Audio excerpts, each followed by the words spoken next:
Yo!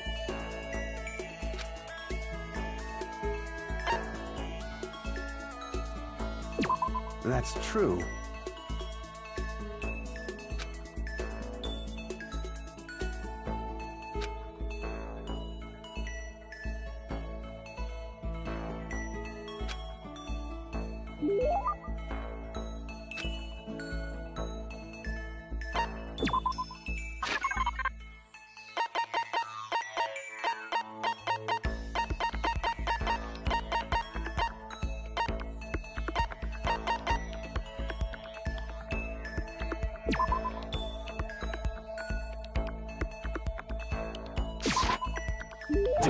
Damn you!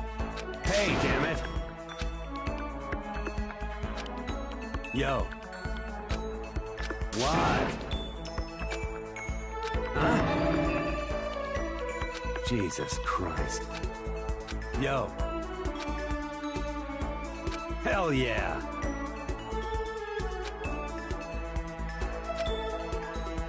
Stop fucking around! Hell yeah!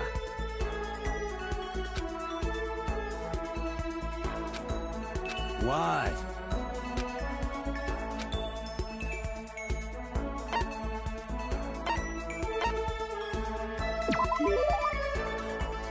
Hell yeah! That's true. Yo.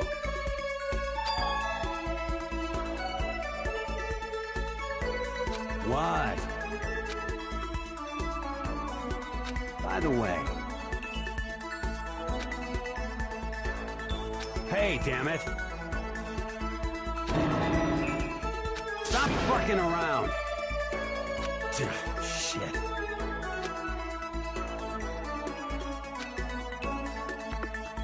Yo.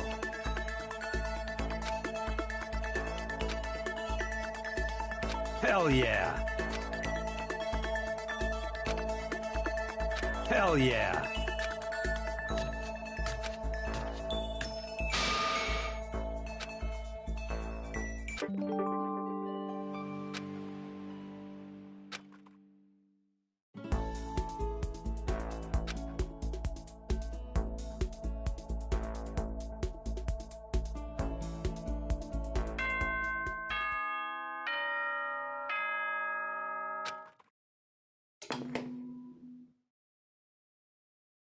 Ahem. School announcement, school announcement. Nighttime is quickly approaching, but before it arrives, all students, please gather in the gym immediately. Emergent.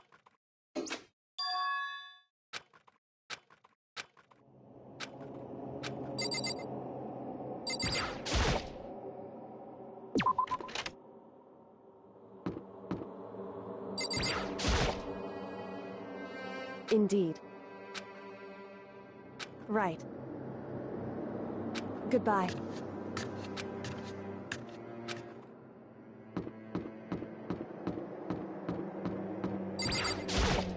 Yo.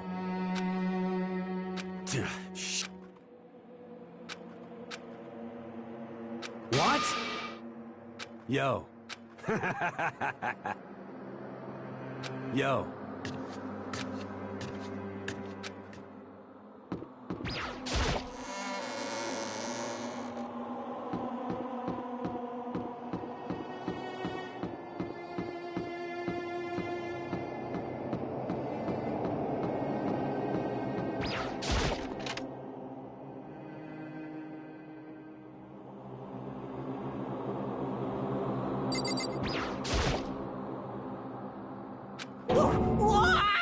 Why is that?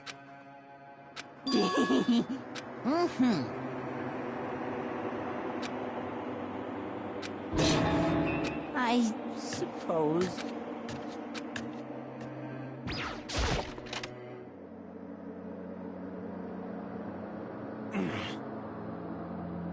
Well.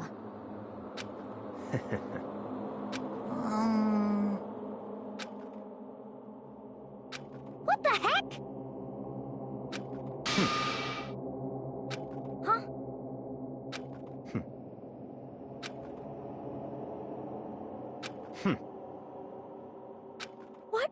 this?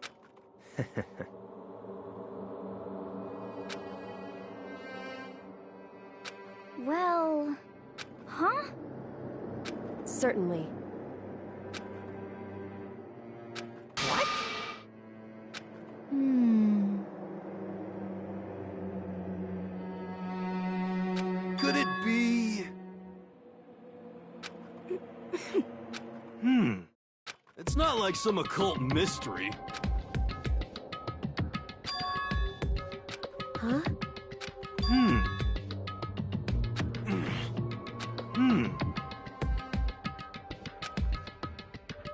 Could it be... For serious?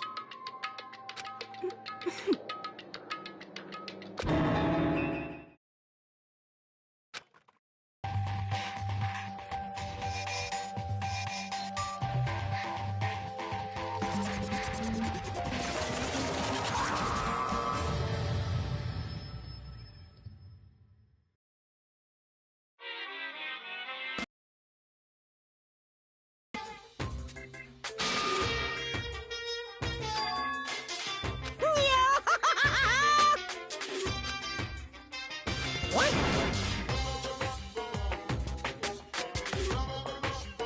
And?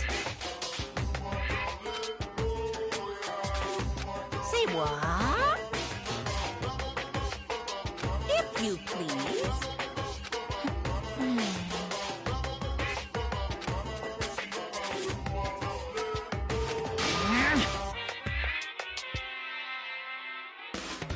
Yep. Today, I'm feeling black. Hey,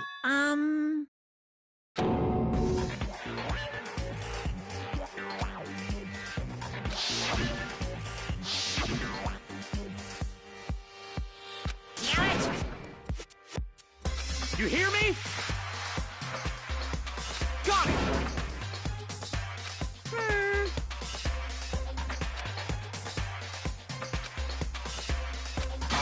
Ba-bum.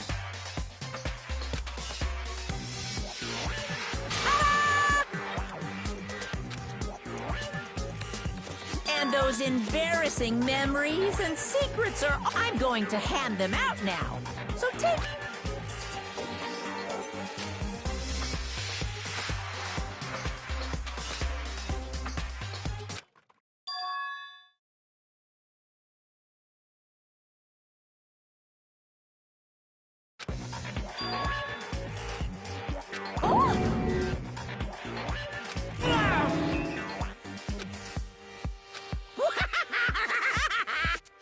Extreme!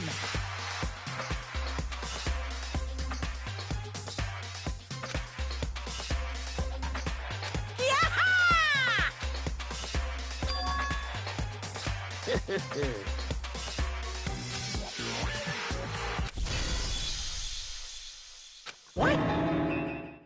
Count on it! This is kind of depressing.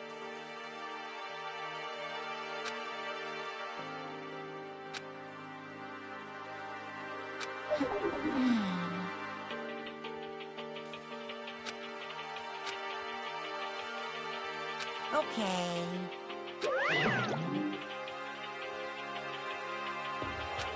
So,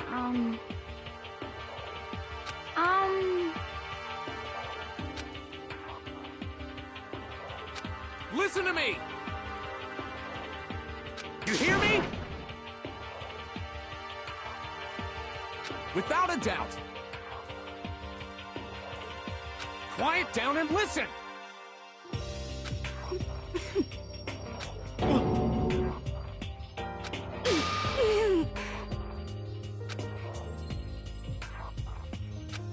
as for me... Oh?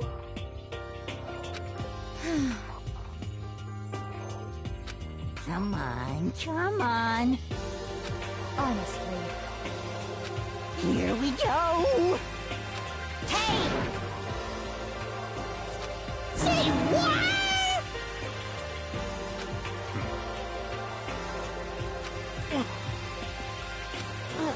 I'm sorry. But But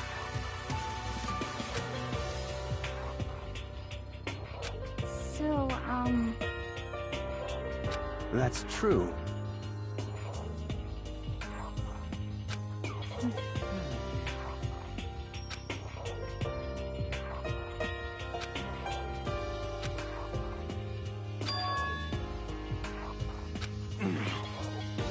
You hear me?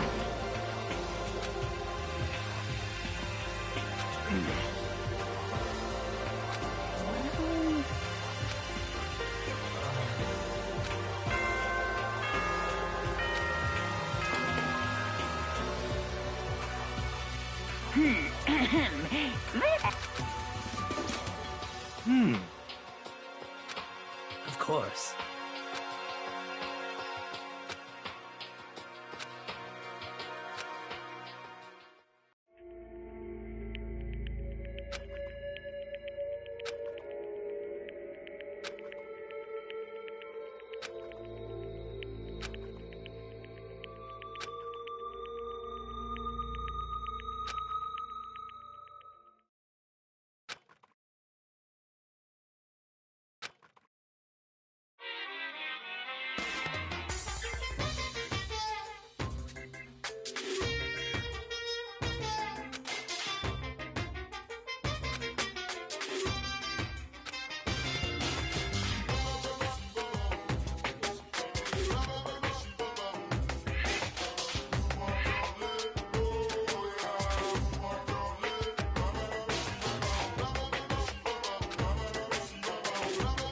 well, I'm not totally sure myself.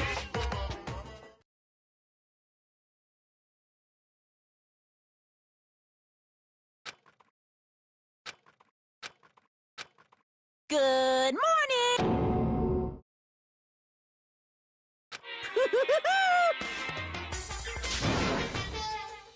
Yep.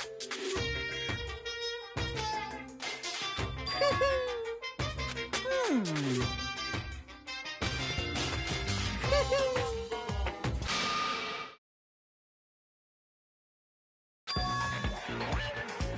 Say what?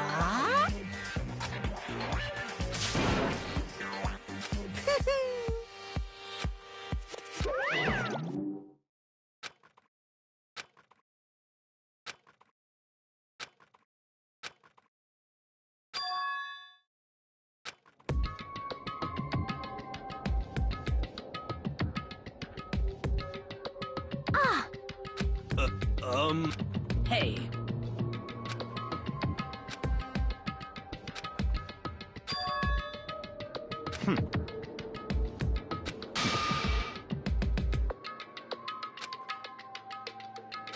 perhaps.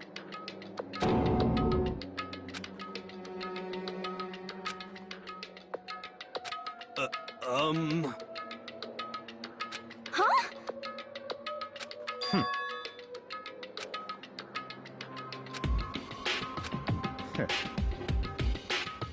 What the heck? Naturally. Just the worst. Wait. That's fine.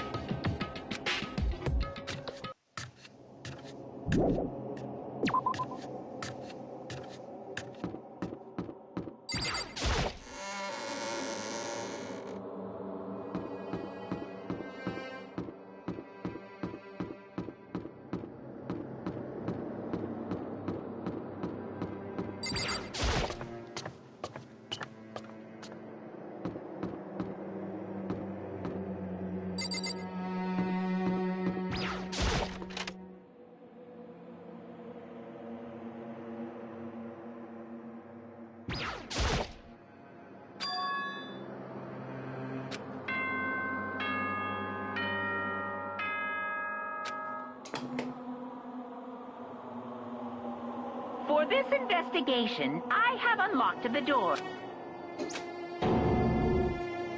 It's all clear now. I see.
Danganronpa.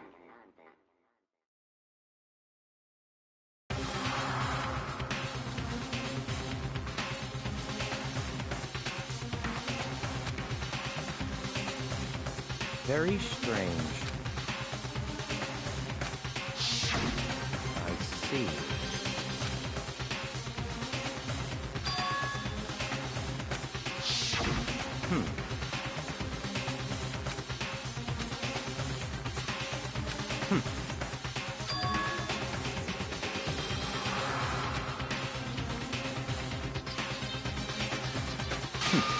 Interesting.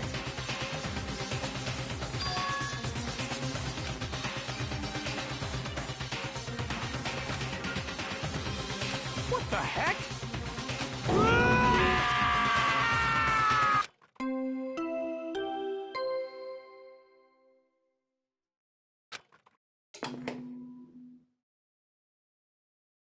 A body has been discovered. After a certain amount of time, which you may use however you like, the class trial will begin.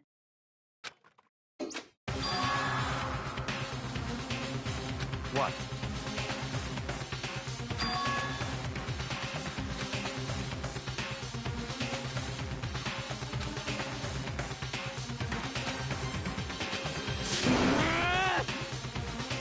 Naturally.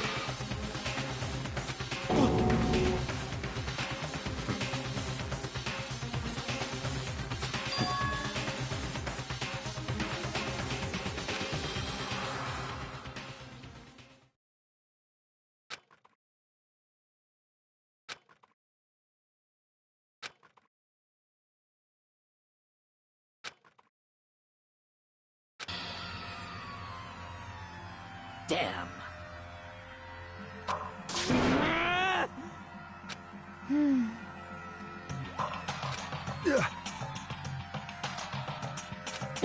What the?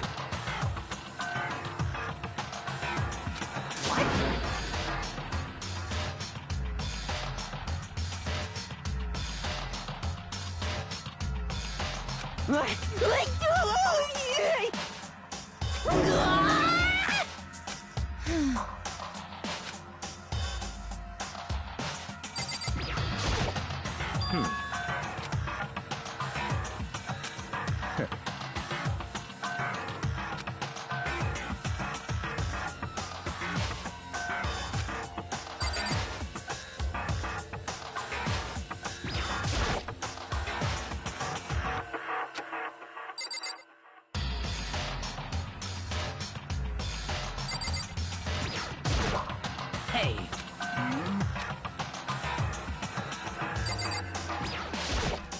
Hey.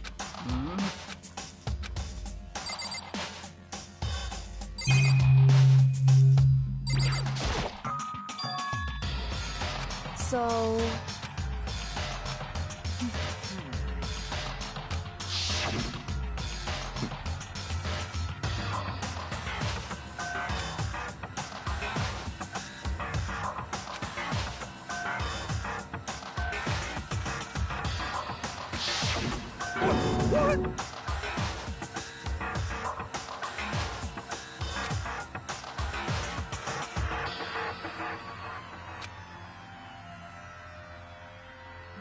What is this?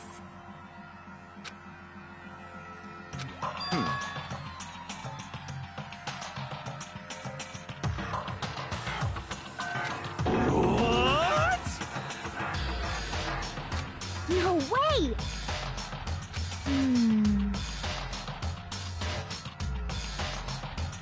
Well.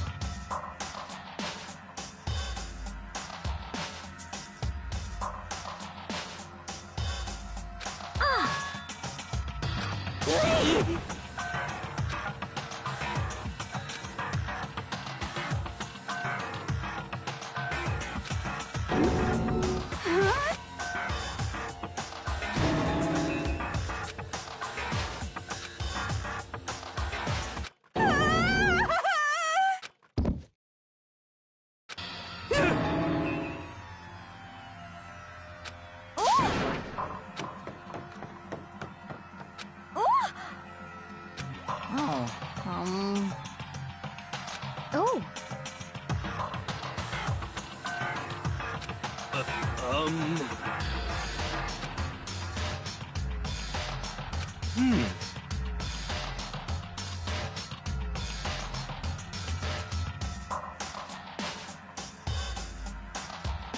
just a second.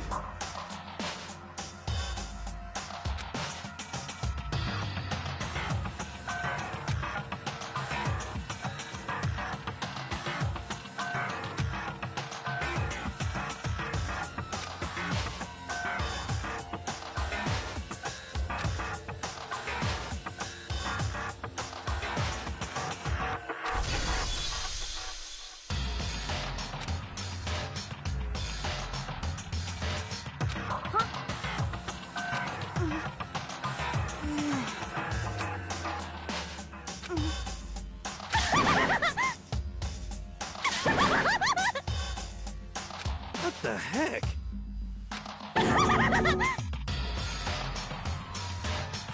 Well...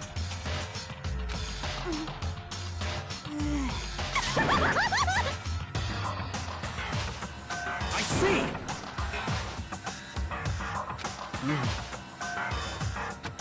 So,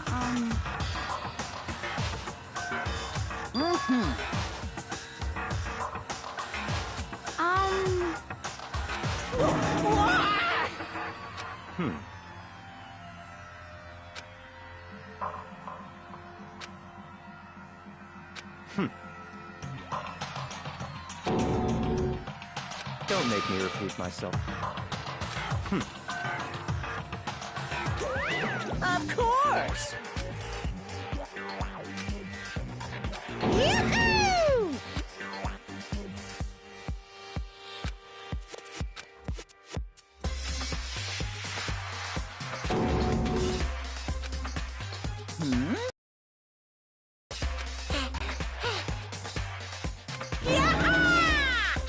Stop talking. It's the Monokuma File! See ya later! No way!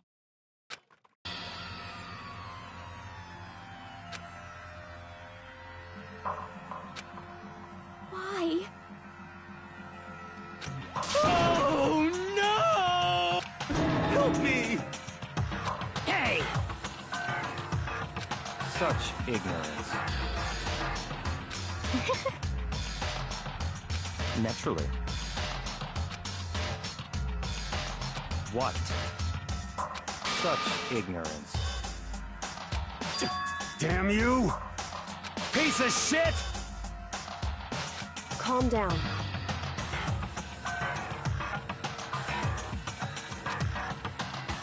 Because...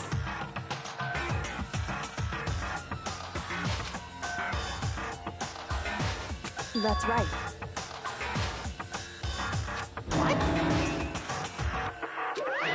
Hey! Hey!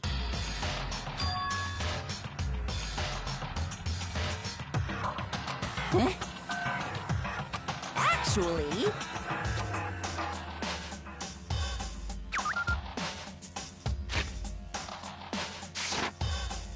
So then... Hey,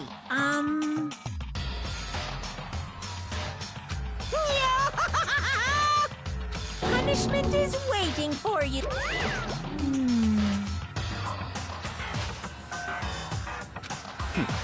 Interesting.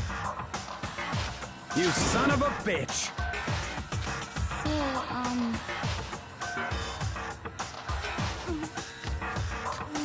There is nothing to be done. Is that okay?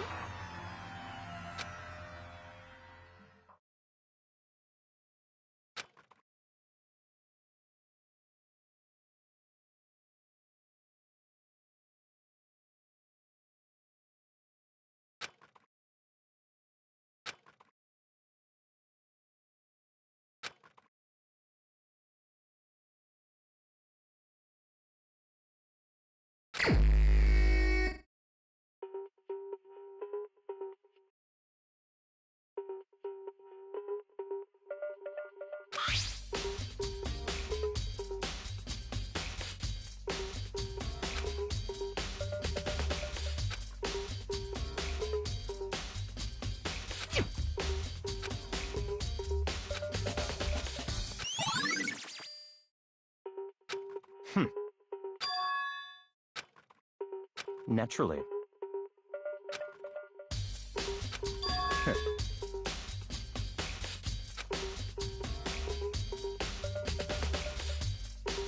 What?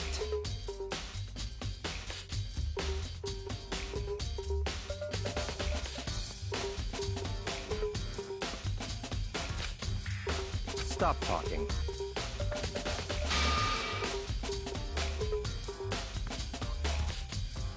Let's go.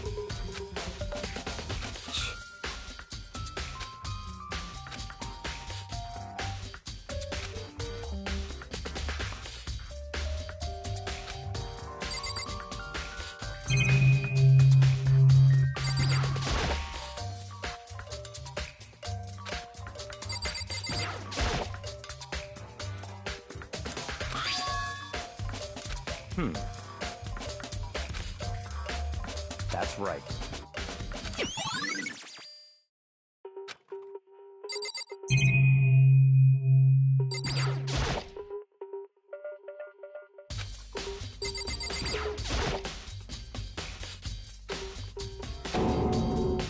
Very strange. What?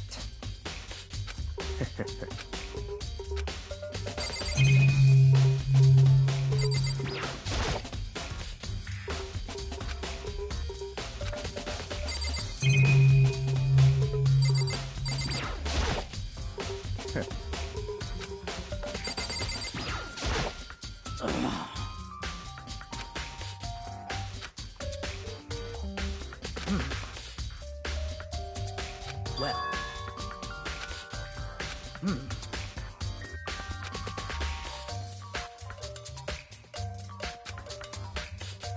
Perhaps.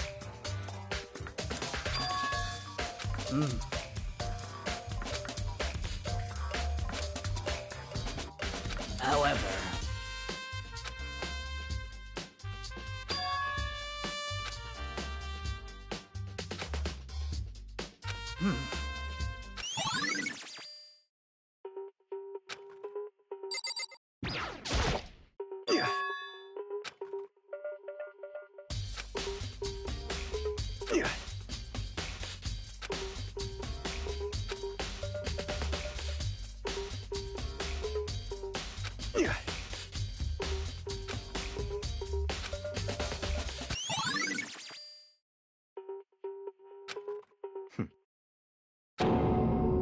What? Let's go.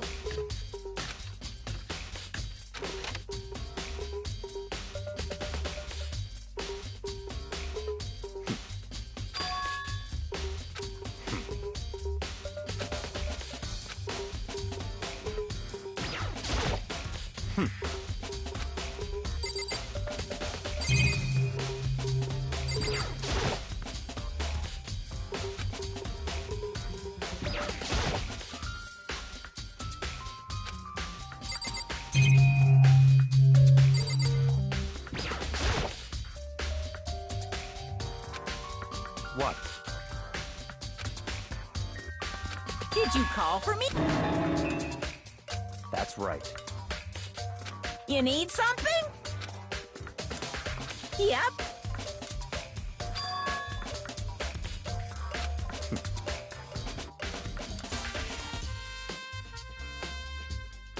Unbelievable.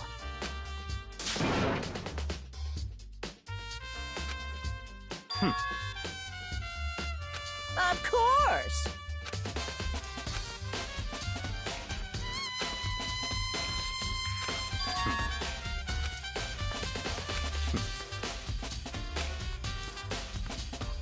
So, in other words, such ignorance.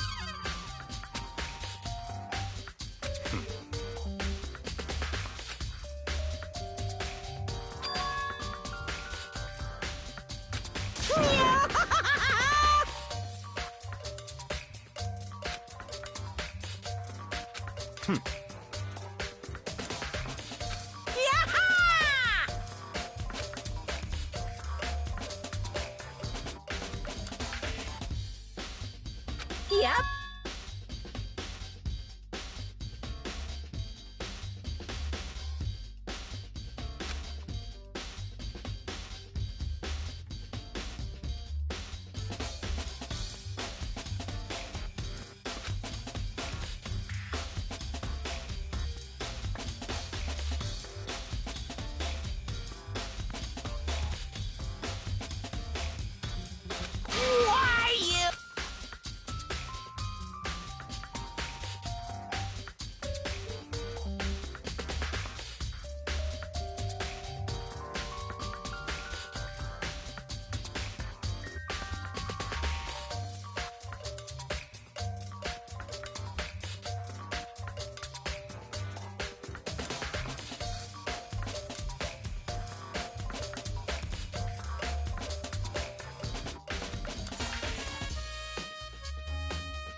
Unbelievable.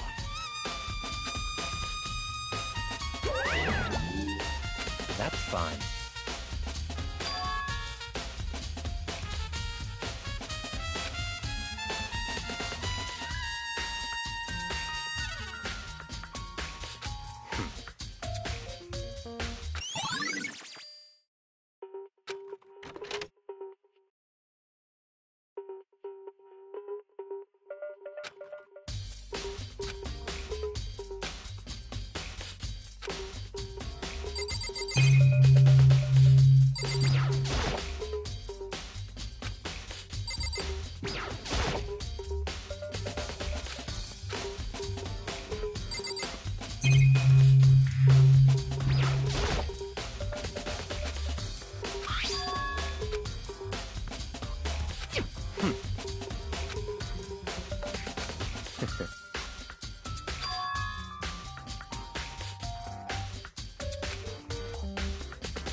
What?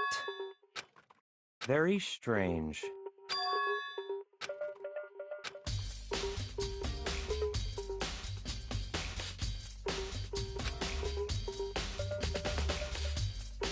I see.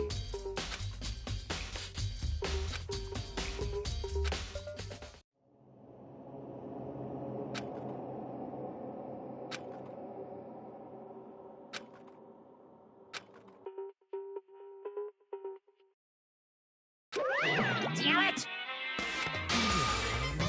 Now I'm really...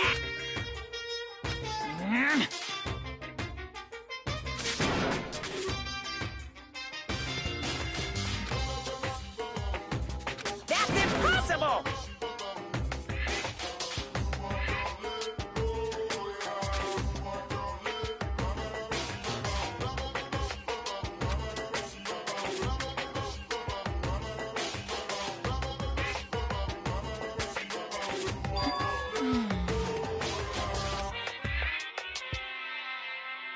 I can't hear you!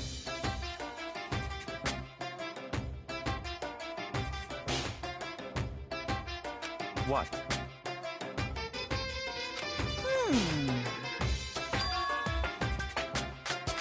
What?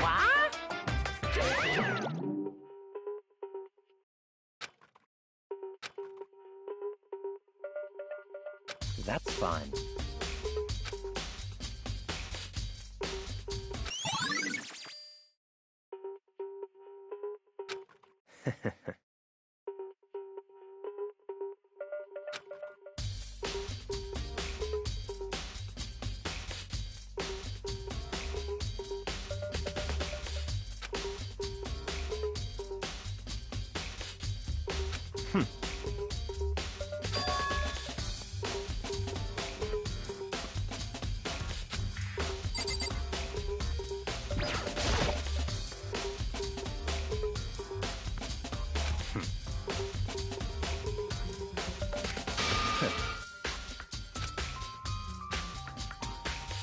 Don't make me repeat myself.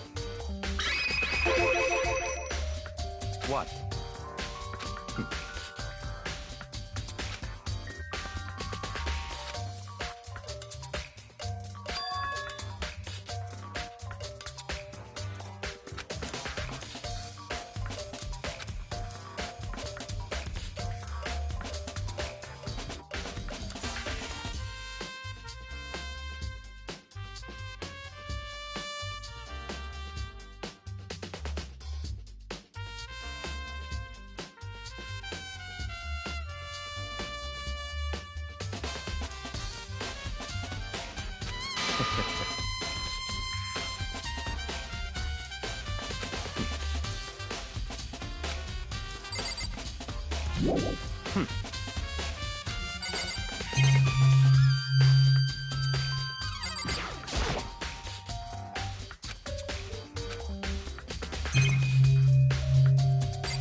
Don't make me repeat myself.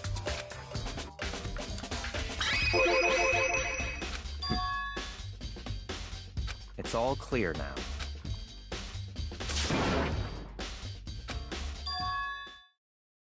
I don't have time to play with you. 'Cause, I mean...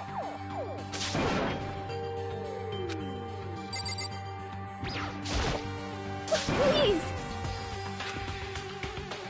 'Cause, I mean... Well...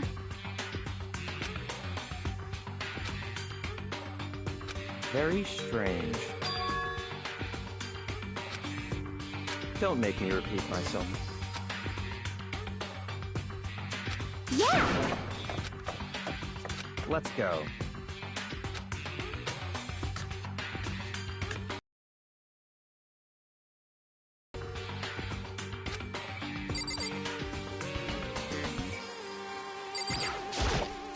Such ignorance.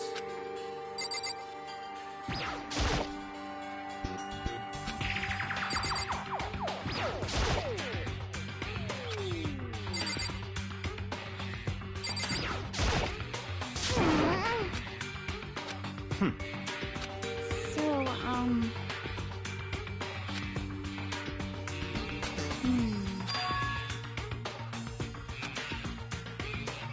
That's fine.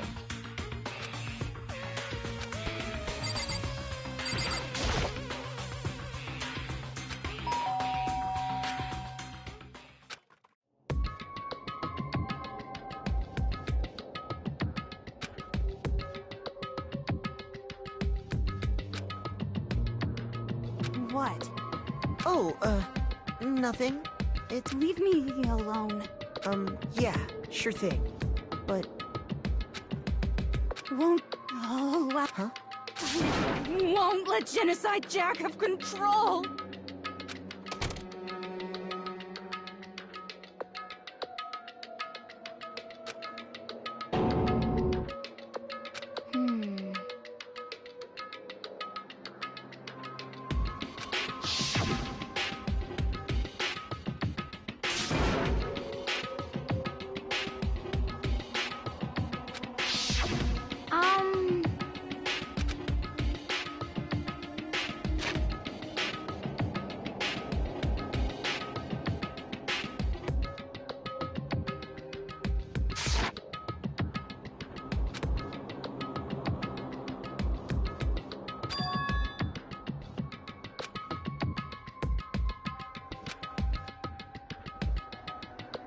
But...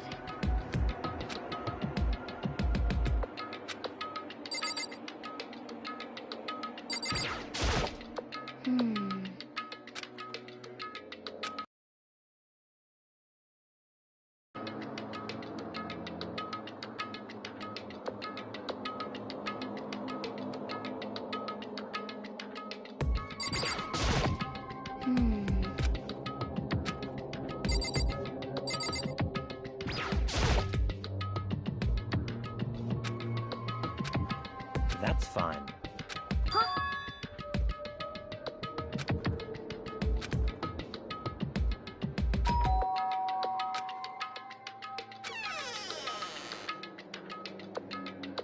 What do you want? It's Byakuya.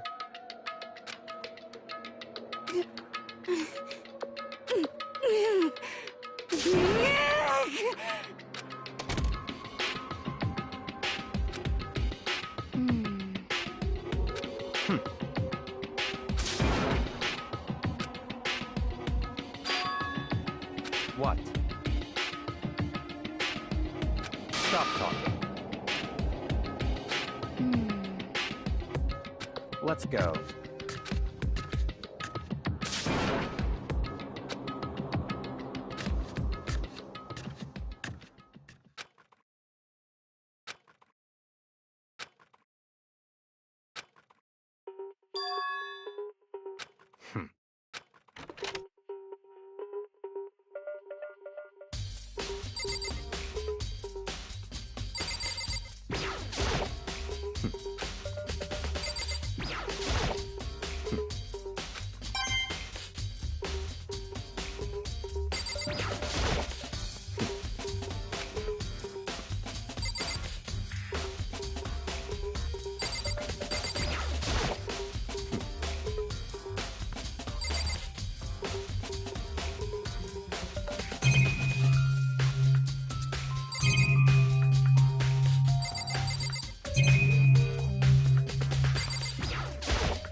Don't make me repeat myself.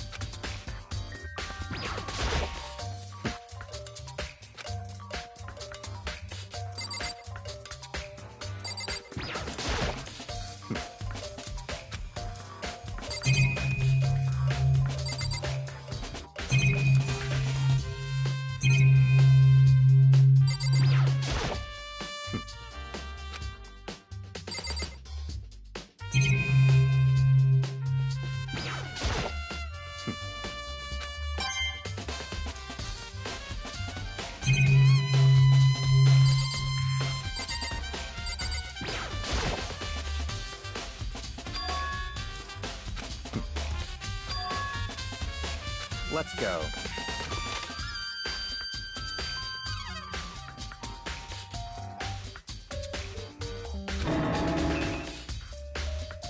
So, in other words,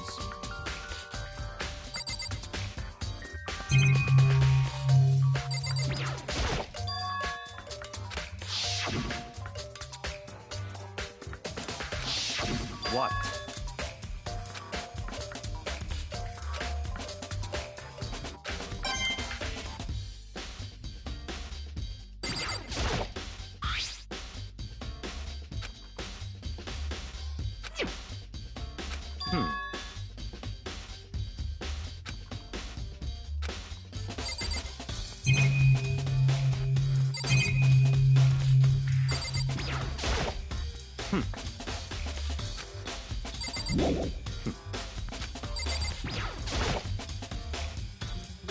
That's enough.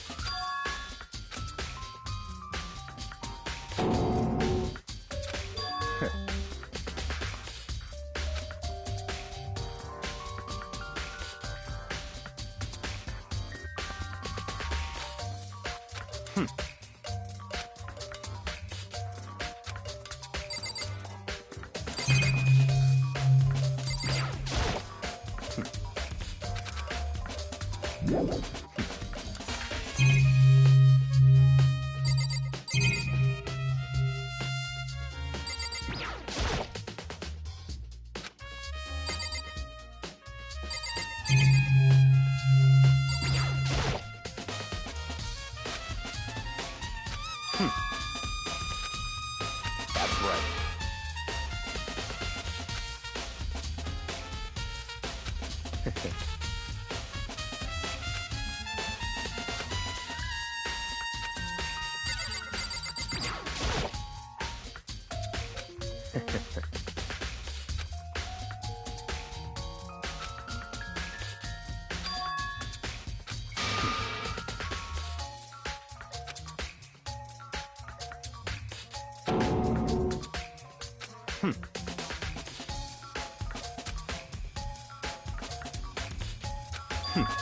Interesting.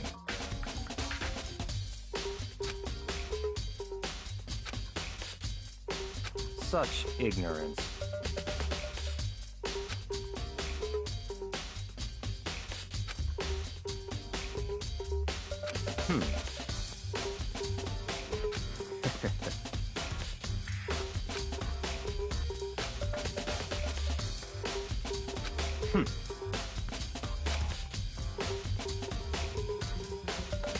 What?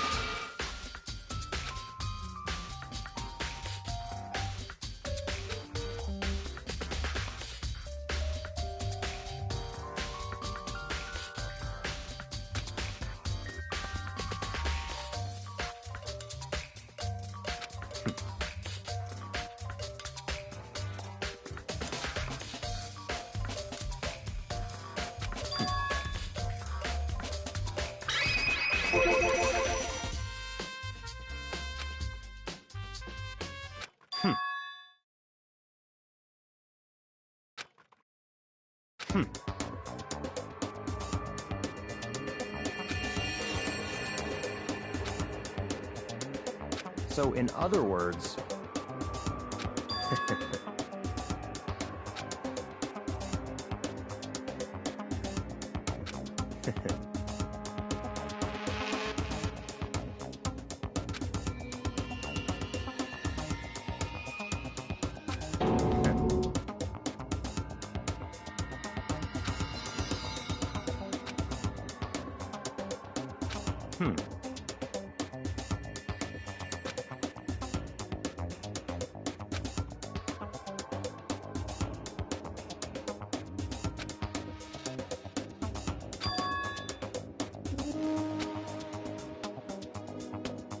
That's right.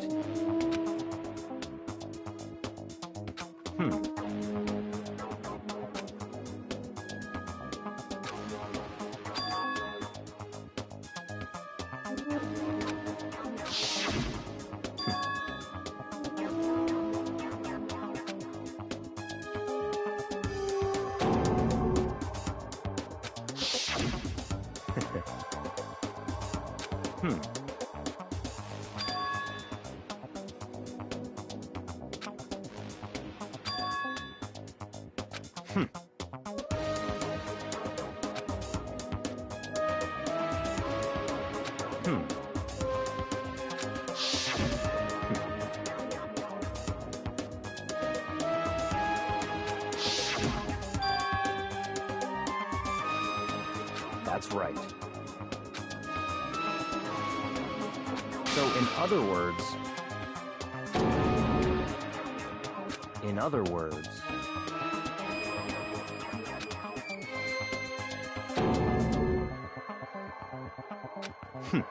Interesting.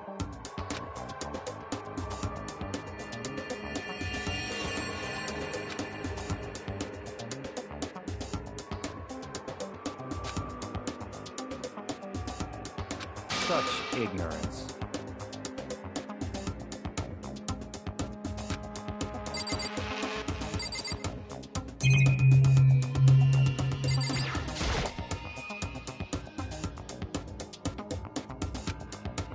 That's fine.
So, in other words...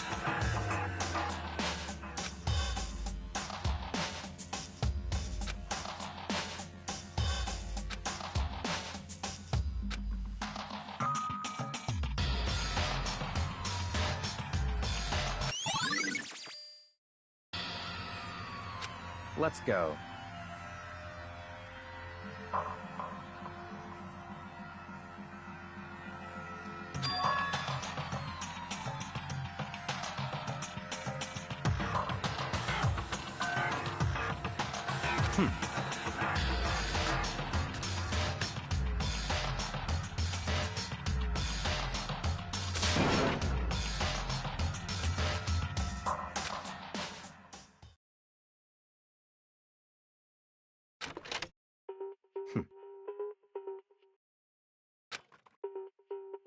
I don't have time to play with you.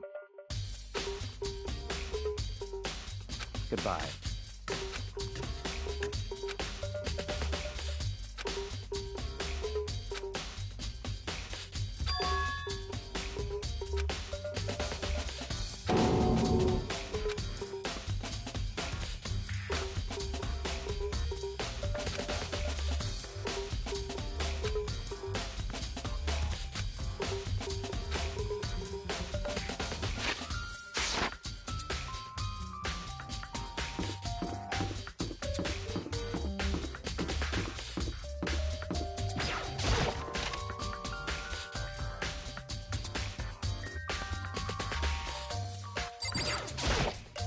Da-da-da-da!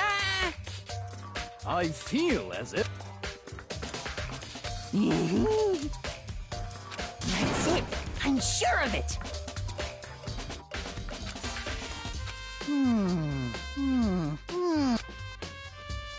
Well, it would seem...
Of course.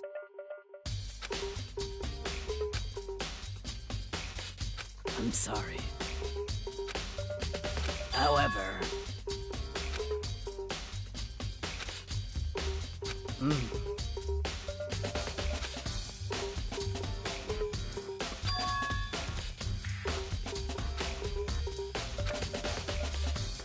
Of course.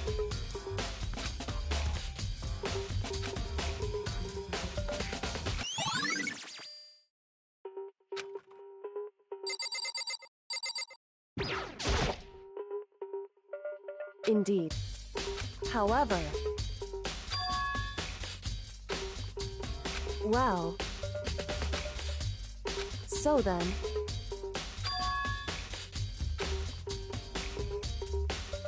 Goodbye.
Most unfortunate.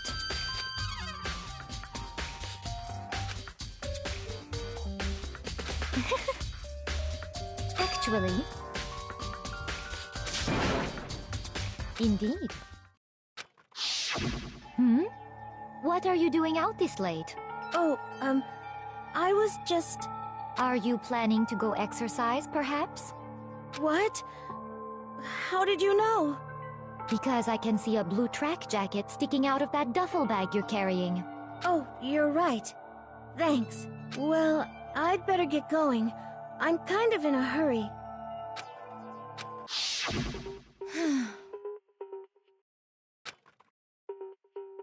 Yes, indeed.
Da-da-da-da-da! I feel.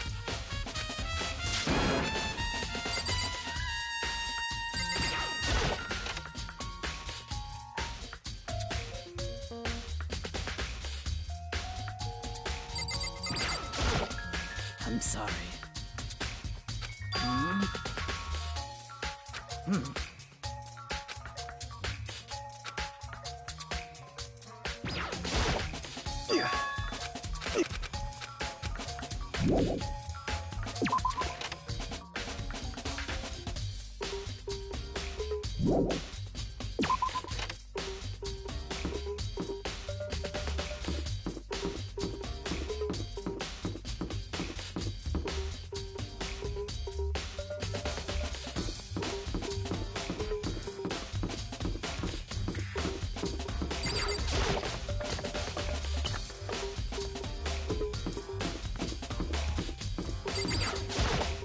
How unfortunate.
Yeah. Huh?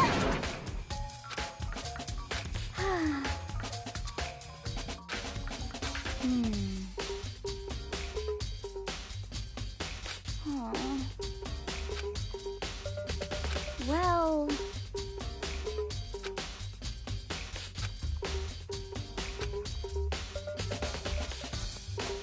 Yeah, totally.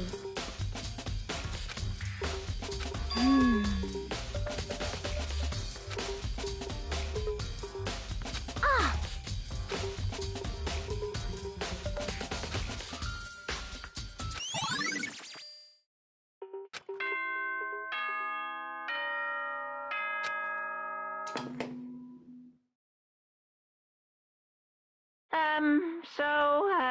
I'm getting tired of It's the moment you've all been waiting for. You remember where to meet, right? Please go through the red...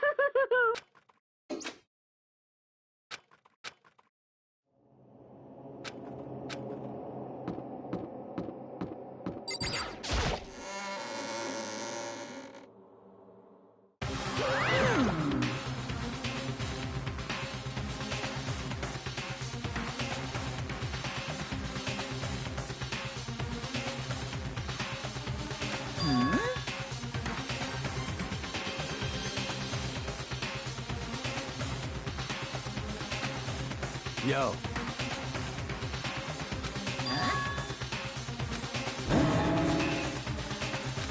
Come on! What are you gonna do?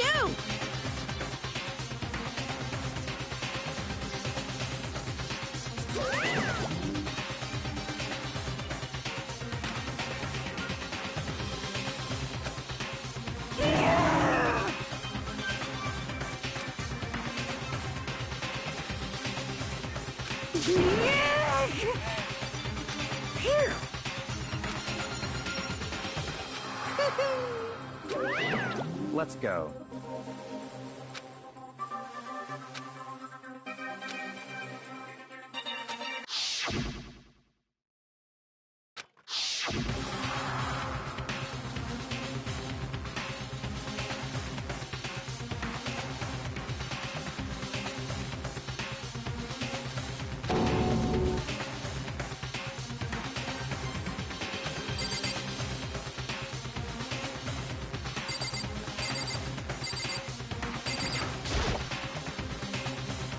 It's true.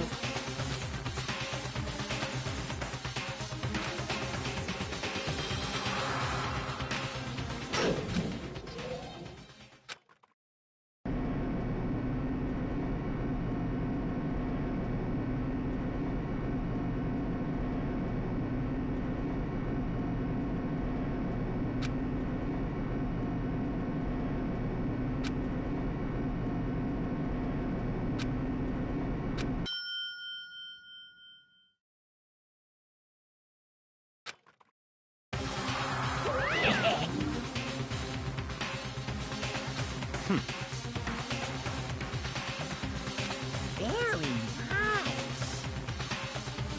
Well? Thrills, chills, kill!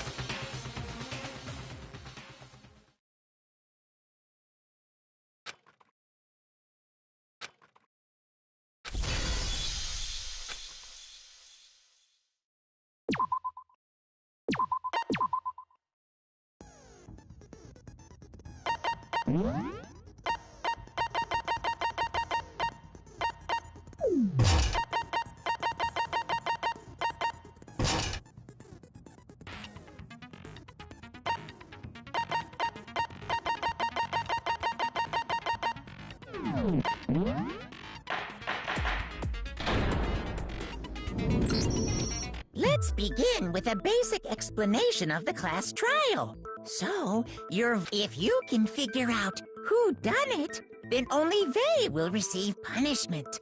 But then I'll punish everyone besides the blackened and the one... Okay, then. Let's talk about the murder weapon!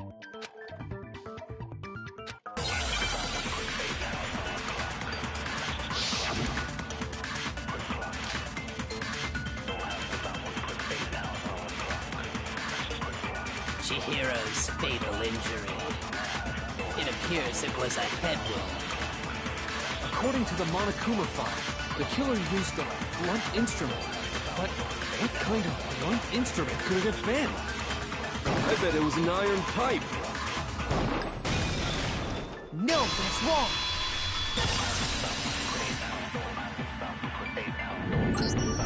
Can we agree that the object that dealt the fatal blow was the dumbbell? It was covered in blood. And there was nothing else at the scene that could... And the wound on the victim's head is consistent with the shape of the dumbbell. As far as I'm concerned, there's no mistake and no room for doubt on this one. You looked at her head wound? Yes!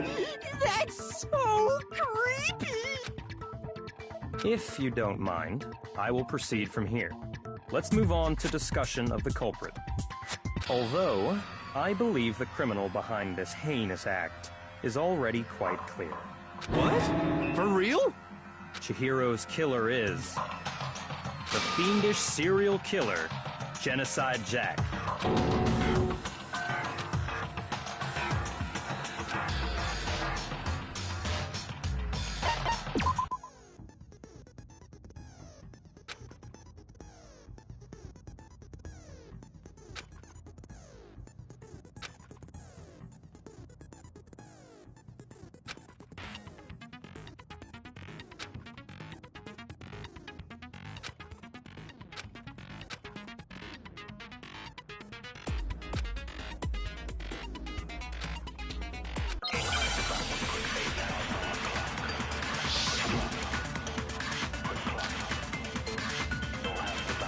The culprit is Genocide Jack, I'm sure. Case closed, as far as I'm concerned. But that's impossible! Why? What makes it impossible? Well, I mean, come on! There's just no proof for it. No, that's wrong.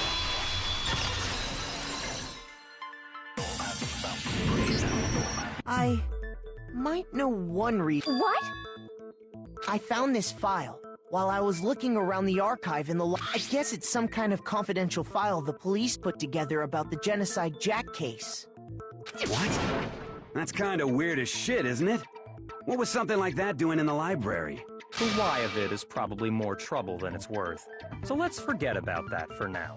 More importantly, it outlines all the specifics of every Genocide Jack case in exceeding detail. According to the file, there appear to be two defining characteristics in every Genocide Jack case. The first is that a bloody message is found written at the scene of every murder.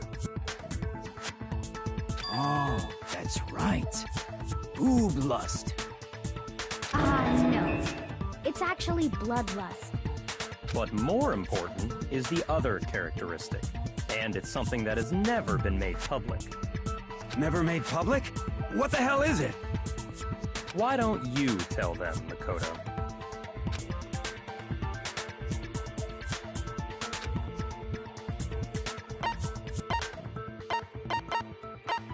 I got it! Apparently, in every Genocide Jack case, other than the killer, the only people who know about this are the higher-ups in the police department. However, Chihiro was most definitely suspended in the same way. So, how did the culprit know about this when only high-level police officials were aware of it? Logical answer I can think of. It's because the culprit in this case is the real Genocide Jack. No fucking way! You're saying Genocide Jack is one of us? Yes, in fact, it's Toko. What? Genocide Jack's true identity is Toko Fukawa. You lie! What? Hey, okay, wait, Toko has, like, bloodophobia or whatever, remember? What kind— Is Toko Genocide Jack? The answer is yes and no. Another riddle. Man, why is this gotta be so complicated?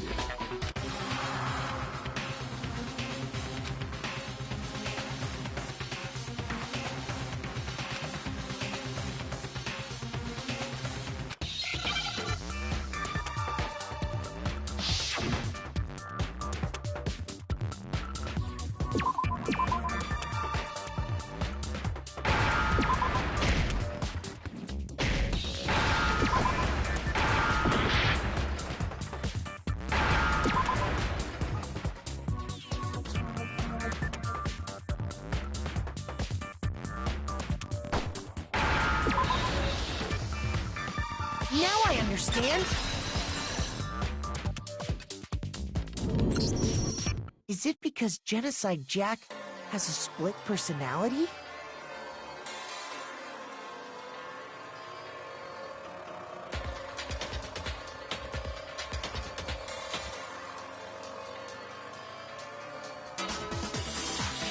Huh? I think I read that somewhere in the file, too. They thought that the suspect might have, what did they call it? Dissociative identity disorder. Oh, okay. But still, to go... Perfectly acceptable. Toko's strange behavior after seeing the body is proof enough that she has a split personality.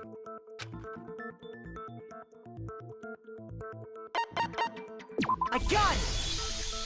You're talking about how she started acting totally... That's right. Think back. She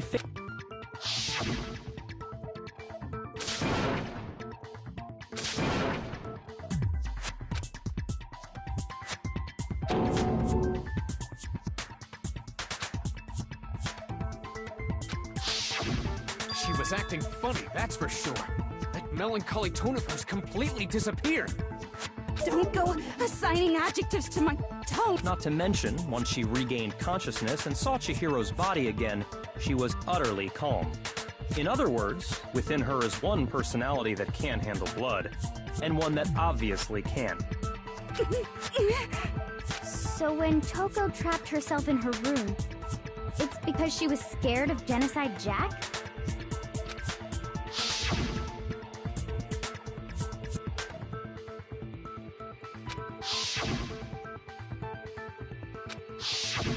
The reason she locked herself in her room, it was to keep her other personality from getting out. What? Toko was afraid. Afraid of the murderous fiend inside of her. How? Yeah. How can you know all this? I do believe you misunderstood her. What she's trying to say isn't, how can you know all this? No. What she wants to know is, how could you tell them? Huh? Last night, just before Monokuma gave his motive speech, Toko and I had a strange conversation. She told me a most interesting story. She said a murderous fiend lived within her, and she was afraid it could appear and attack at any time. And that trepidation is what's caused her to have such a bleak attitude. Isn't that right, Toko?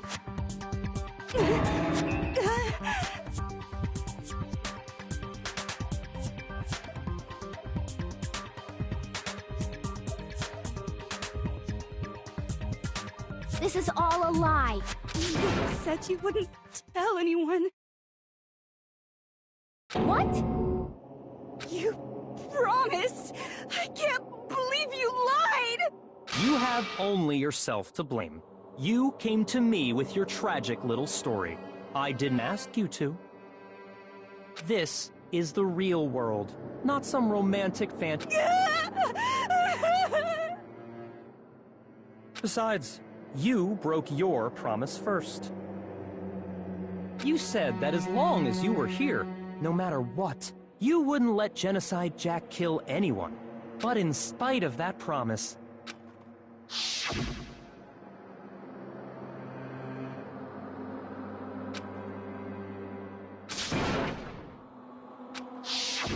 You said if I kept my promise, you would go out with me.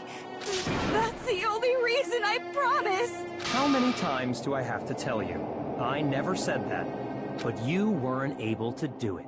You just couldn't resist that rush you got from killing, could you? I tried. I swear I tried to control it. But your efforts were useless. What a disappointment. I hate you. Well, the opening act is nearly finished. All that's left is to hear from the person in question directly. The person? You don't mean...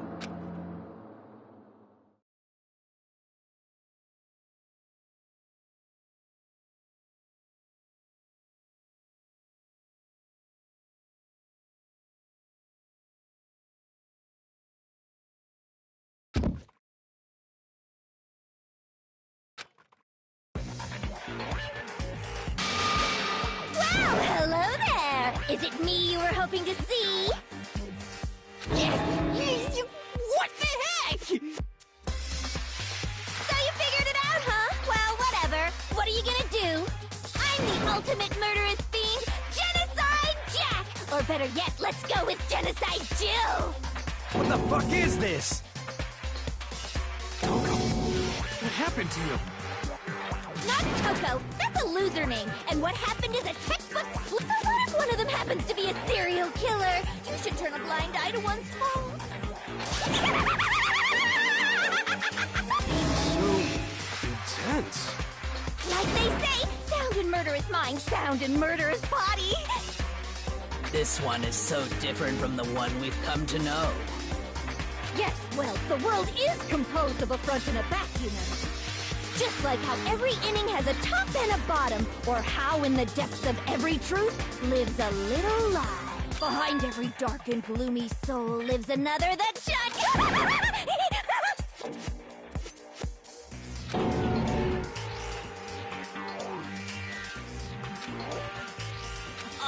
Miss Jack, Jill, can I ask you a question? What's up? Some of us think you might be the mastermind behind our entire situation. What are your thoughts on that? Well, I'll tell you. I am the mastermind of all masterminds! Just kidding! Then it's not true? Of course it's not true! How dare you try to link me to that creepazoid! And another thing, the police and government and society in the outside world are totally powerless! I mean, they just let this idiotic bloodthirsty maniac go buck wild all over town! Sure, I'm a bloodthirsty maniac, but life is pain, right? To live is to hurt other people. It's a necessary evil if you want to survive. The act of living itself causes pain for everyone. Just kidding again! This should be enough to convince you. This murderous fiend is responsible for Chihiro's death. There's clearly a motive, so there should be no doubt. A motive? Remember what Monokuma told us? If someone didn't murder and graduate within 24 hours, an embarrassing memory or secret would be revealed. Well, let's assume that Toko's secret was about Genocide Jack. If a secret like that came to light, Toko's life would have undoubtedly been forever ruined. So she had a very clear motive to never have that side of herself exposed. Interesting. Very, very, very interesting. But sorry, as much as I hate to admit it, I'm not the culprit. Huh? But I cannot imagine anyone other than you could murder someone in such a bizarre fashion. Maybe so, but nevertheless, it's the truth. Do you really expect any of us to believe you? Yeah. I could never believe a word you say, you monster!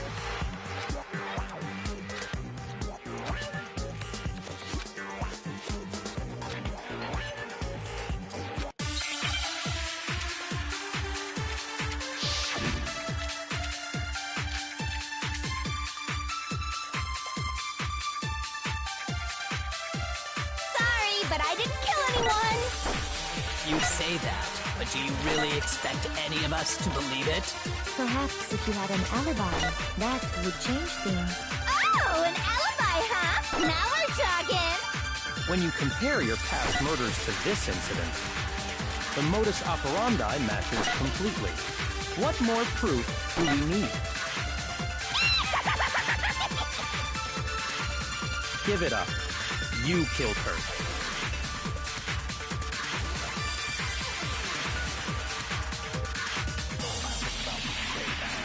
Sorry, but I didn't kill anyone! Shoot! Sorry, but I didn't kill anyone! You say that, but do you really expect any of us to believe it? Perhaps if you had an alibi, that would change things. Oh, an alibi, huh? Now we're talking!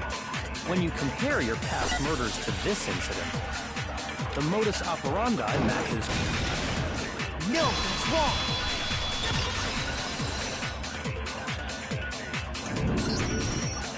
methods of murder really exactly the same?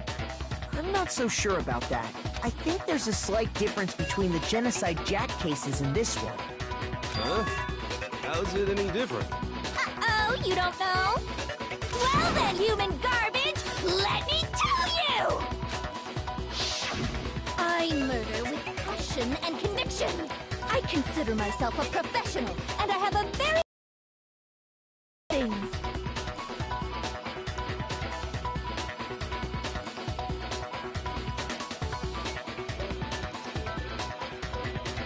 Imagine you go to a fancy Italian restaurant. They're very picky about the noodles, the sauce, everything.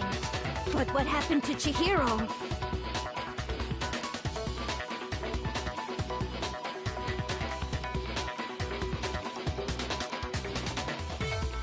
It'd be like if that same Italian restaurant started using ragu or Chef Boyardee. This is no creation of mine.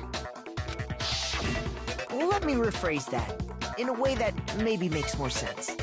There are two clear differences between the Genocide Jack cases and this one.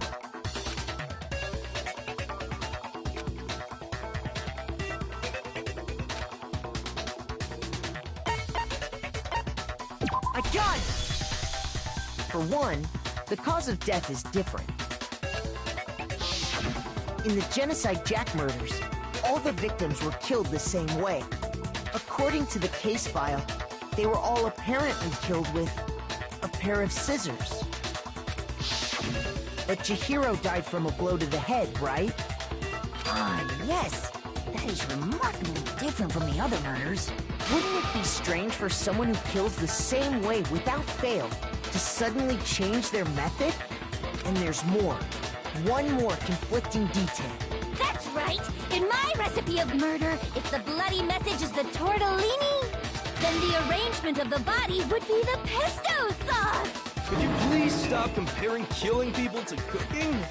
So, are you saying the other difference has to do with how the body was arranged?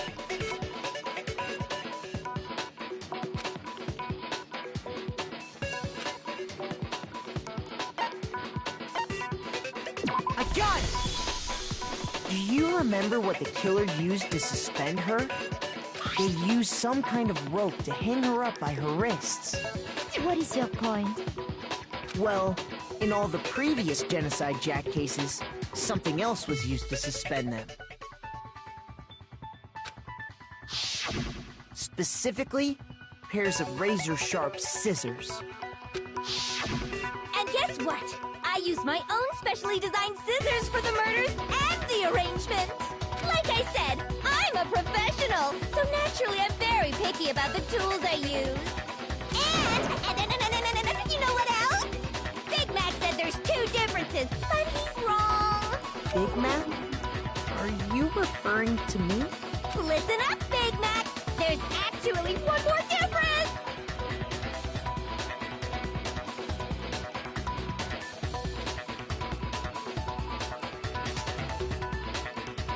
Huh?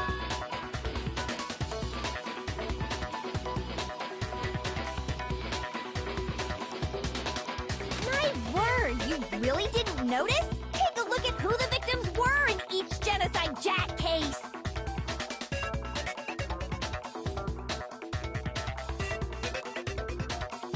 There's a pattern there, just waiting to be discovered.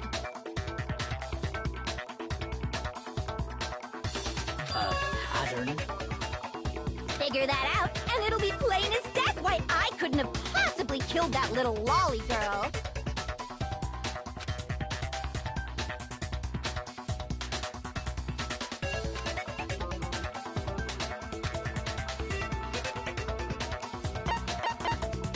I got it! Is it because Chihiro was a girl? Bingo! Bullseye! Right on the money! What are you talking about? In all the Genocide Jack cases, all the victims had something in common.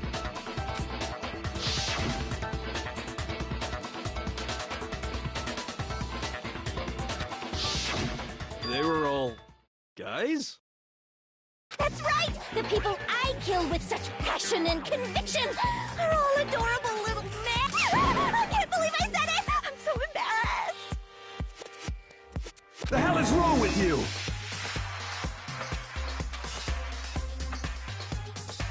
I can't help it! I'm just a full-throttle boy-on-boy fangirl, and the mopey side of me just hates it.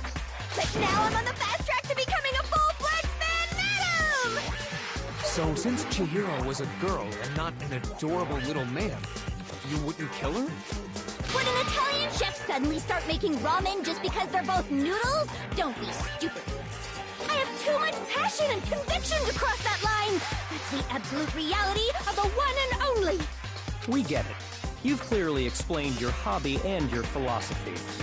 But that's not all there is to it. It's a different matter entirely, when you're forced to kill in order to survive. Quiet, lowly cur! Lowly cur?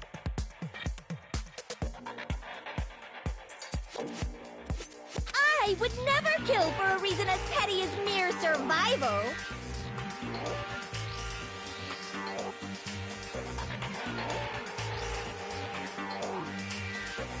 And if by some fluke I did kill to survive, why would I bother with the message and arrangement? It'd make me the obvious suspect! That does make some amount of sense. Plus, whatever reason I have for killing, I would never leave out my prized scissors. Who would go out of their way to use a big, stupid, heavy dumbbell? Maybe you used the dumbbell because you couldn't find any scissors in the school? Any scissors? I don't just use any scissors. I only use my own set of high-class envy of the entire world scissors! Okay, whatever. There still aren't any in the school. Are you sure about that? Da-da-da-da! She's fully equipped! That's right! So I can kill anywhere, anytime! Why would I resort to dumbbells or rope when I have my trusty scissors by my side? Go ahead, tell me I'm wrong, you can't, can you? Gutter dogs, all of you! Not to mention, I have no clue how to tie a good knot. So rope's totally out of the question anyway. I have no idea what's going on anymore. Could such a heinous villain really be innocent? But the body really was suspended, right? And nobody but the police knew about that. Yeah. That's why we figured it had to be the real deal and not some copycat killer or what.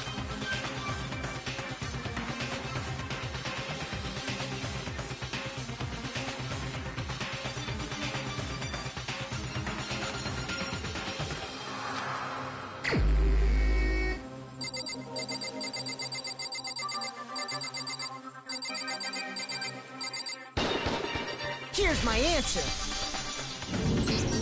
Byakuya, it's possible you could have found out, isn't it? You'd have no problem gaining access to classified government documents or internal police records. Plus, you've already looked through the Genocide Jack file before this all happened, hadn't you? Are you saying Mr. Togami did it? Then the reason he pushed the theory of Genocide Jack being the killer so hard was because he wanted to pin the crime on her. So, he rearranged the scene to disguise it and make it look like I put my stamp on it. The adorable glasses man was behind it all. Oh, I'm on fire! Well, Byakuya, what's your response? I see. So now the suspicion falls on me. Then I must ask, when would you say I began acting suspicious? Surely you must have an answer. Looking back and thinking about it now, the way you were acting right before we discovered the body was a little strange.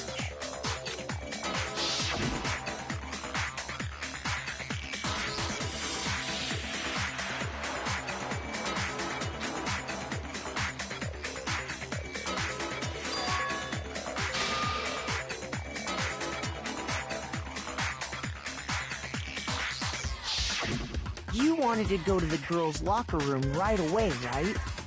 But since you're a guy, I should have naturally thought of the boys' locker room first. Is that what you want to say? The victim was Chihiro, a girl. Hence why I said we should check the girls' locker room. Nothing strange about that, I'd say. On the contrary, there's something very strange. Okay then, what's so strange about it? Go ahead, share with the rest of the class.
So, you said Byakuya was acting kind of weird before we found the body. But he was acting weird... how? If you're presented with the opportunity to check out the girls' locker room... You absolutely take it! That's a natural reaction for any guy! The victim was Chihiro, who was a girl. So of course I would suggest we check the girls' locker room first. There was no time for pointless distractions. What's so strange about that? I wish you'd taken me with you.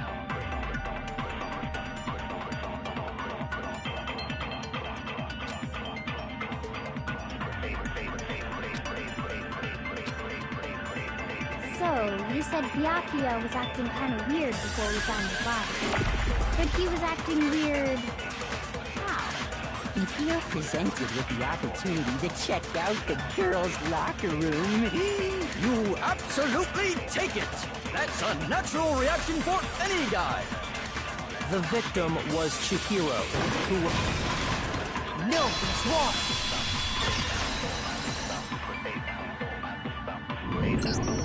I'll tell you what's so strange about that, because up until we actually discovered the body, we couldn't have known who the victim was.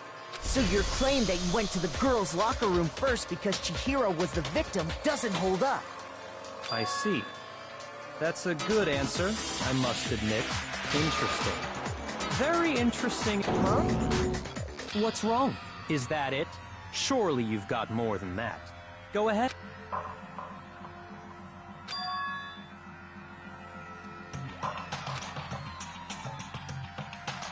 What's the matter?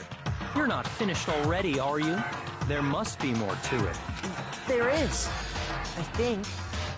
There is more to it. Think about it.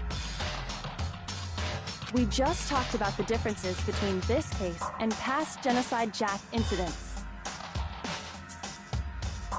The proof you're looking for is hidden in there. Oh? Proof that I'm the culprit, you mean?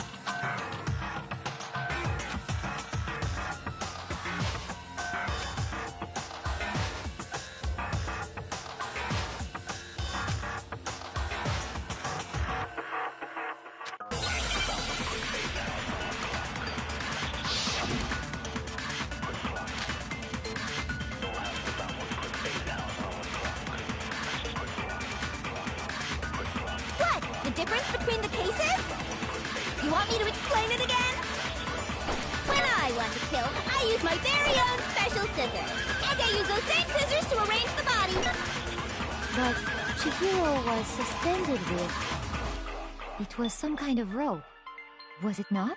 That's right! It absolutely was! Then there must be something very fishy indeed about that rope.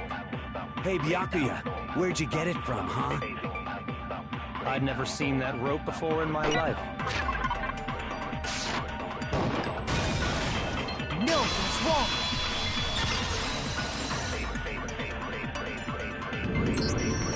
Actually, I'm pretty sure you have seen it before.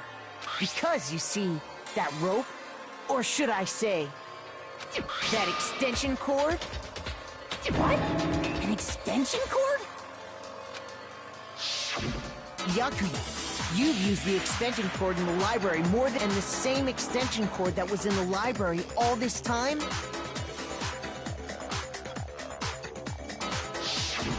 Went missing after the murder.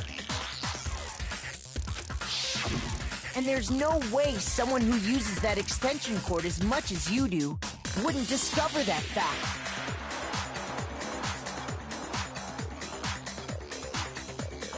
And Byakuya must be the one who took the extension cord. I can't imagine any other possibility.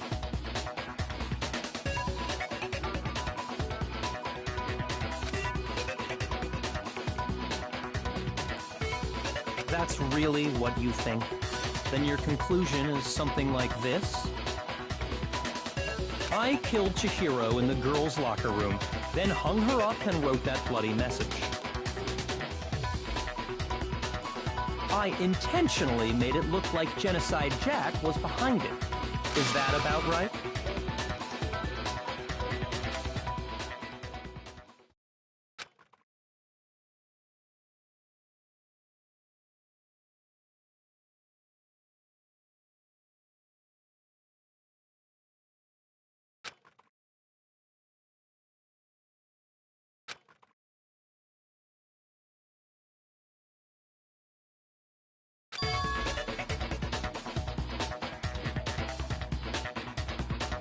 What's wrong?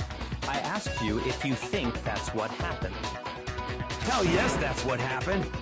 So that's it, right? Byakuya's the killer. I don't disagree with not disagreeing. He kept calling this a game, right? So he'd be totally willing to do something like this to win. Sorry, but could we hold on just a second? I think we need to talk about this a little more. Sure. Do we really need to? We've already decided who did it. I know, but still, there's something that's still bothering me. Is that right? And what, pray tell, is still bothering you? I killed her in the girls' locker room, then disguised my crime. Specifically, I dressed it up to make it look like it was the work of a homicidal psychopath. What about all that bothers you?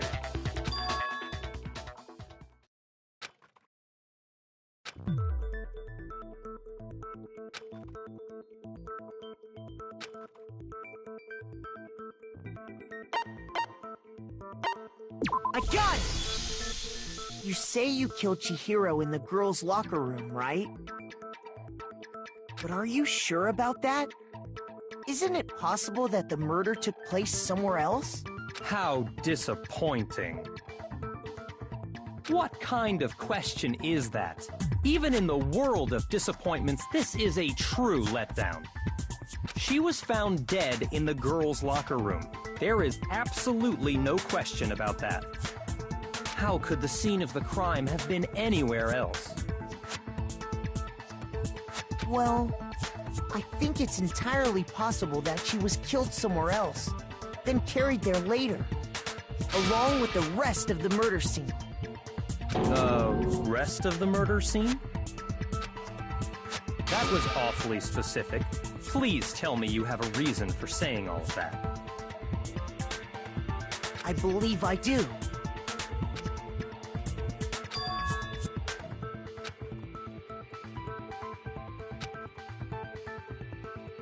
Hey! Don't just move on without permission! What do you mean she was killed somewhere else? Come on, Makoto. If there's any chance the murder took place somewhere else, let's see the proof.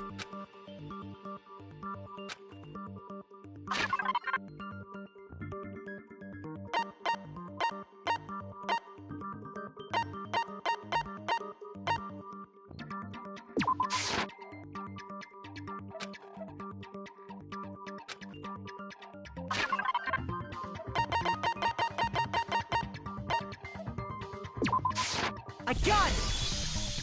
The proof that she was killed somewhere else is the poster that's hanging in each locker room.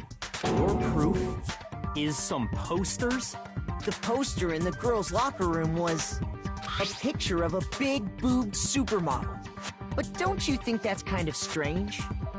Why would the girls' locker room have a poster like that? I bet those massive jugs of hers were totally fake! Meanwhile, the boys' locker room had a poster of the super popular boy band Tornado. Again, that doesn't really seem to belong in a boys' locker room. So you're saying that maybe the posters were switched? And there's one other thing I noticed about the locker rooms. You know what I'm talking about, right, Sakura? You're referring to my protein coffee, aren't you? Protein coffee? While I was in the girls' locker room earlier, I spilled some protein coffee on the carpet. But I noticed that after the murder, the stain had been totally scrubbed away.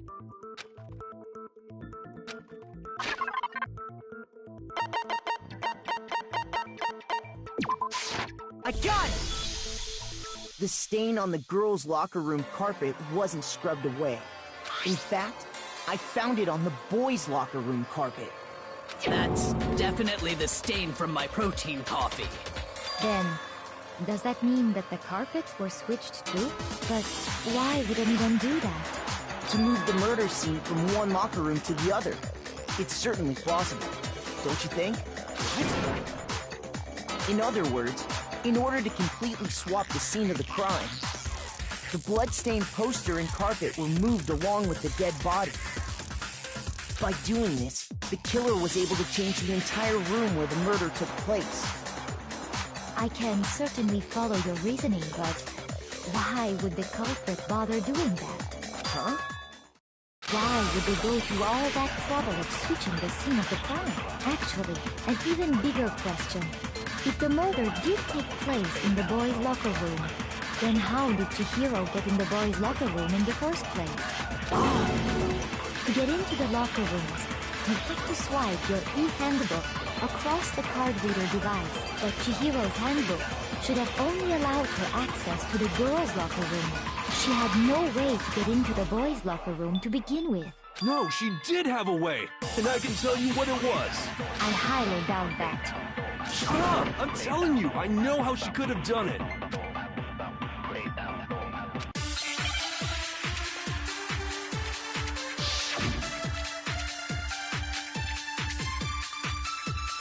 Is it really possible? Could Chihiro really have gotten into the boys' locker room somehow? Ah! I got it! She must have hacked her e-handbook! She was the ultimate programmer, after all. I'm sure that would have been no problem for her. No, I don't think that's it. She used the thing that was in the main hall. Huh? What thing? I'm talking about Leon's handbook, of course. Shoot! Is it really possible? Could Chihiro really have gotten into the boys' locker room somehow? Ah! I've got it! She must have hacked her e-handbook! Shoot! Is it really possible? Could Chihiro really have gotten into the boys' locker room somehow? Ah! I've got it! She must have hacked her e-handbook! She was the ultimate programmer, after all.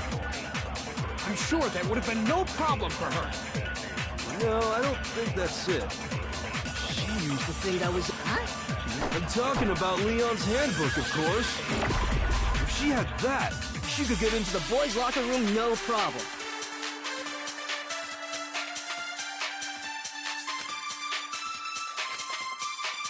Is it really possible?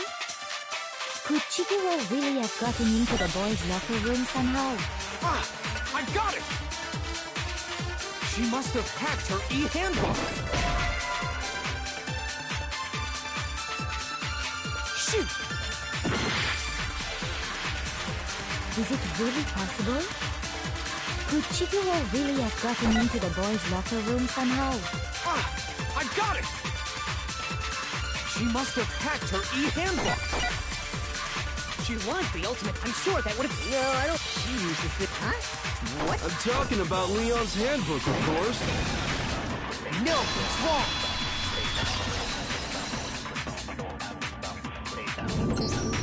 No, I don't think Chihiro used Leon's handbook. Why not? Because Leon's handbook was broken. Oh. Well, then, yeah, I guess that'd be pretty impossible, huh? I am struck silent by how quickly you gave up. Plus, isn't there a regulation against using someone else's handbook? Actually, the rule states that loaning your handbook is prohibited.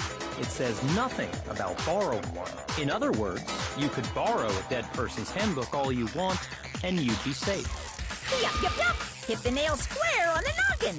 Of course, if it were broken, that wouldn't make any sense anyway. So then, she must have hacked hers, like I said. She used her ultimate programmer skills and... You can't fix an e-handbook. The instant you open one up, a security buzzer starts blaring. So, if she didn't use Leon's handbook, and she didn't modify her own handbook... Maybe Mr. Naegi's initial assumption is just... wrong? It seems like there's no way she could have got into the boys' locker room. So I guess so. Okay then, I vote for Byakuya.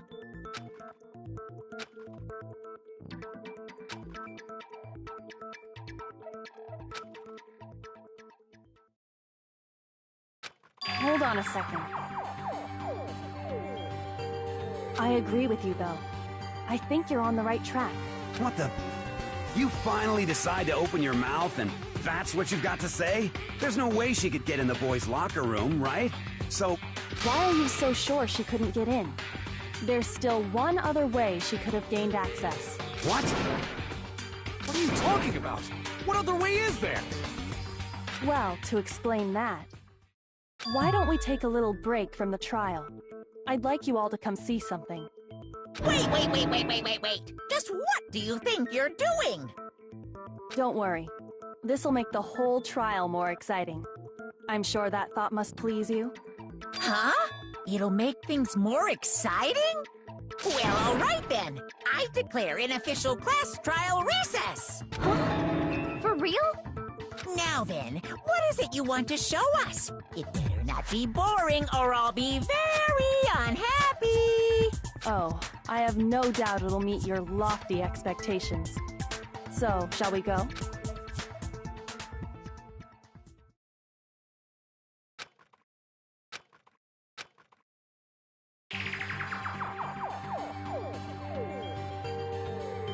The girls' locker room? We've already searched this. I'd like you to examine... Be sure to examine the entire... Examine her. No, wait, no! It's probably best. It's not that I'm creeped out or anything, it's... Very well. But you're a girl. No, it's okay. So just leave this to me. Stop. What is this? Some kind of secret girl-on-girl action? Is that what you two are about? That's not it at all. Stop screwing around. Okay. I'm sorry, Chihiro. Please excuse the intrusion.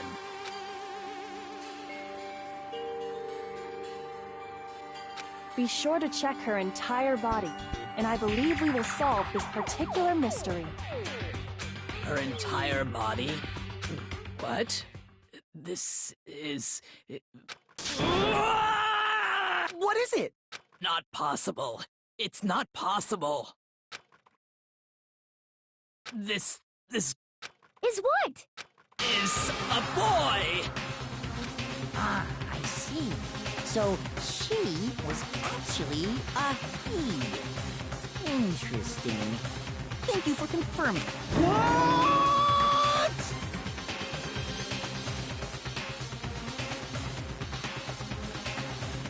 You're joking, right? I wouldn't joke about this. Then it's really true?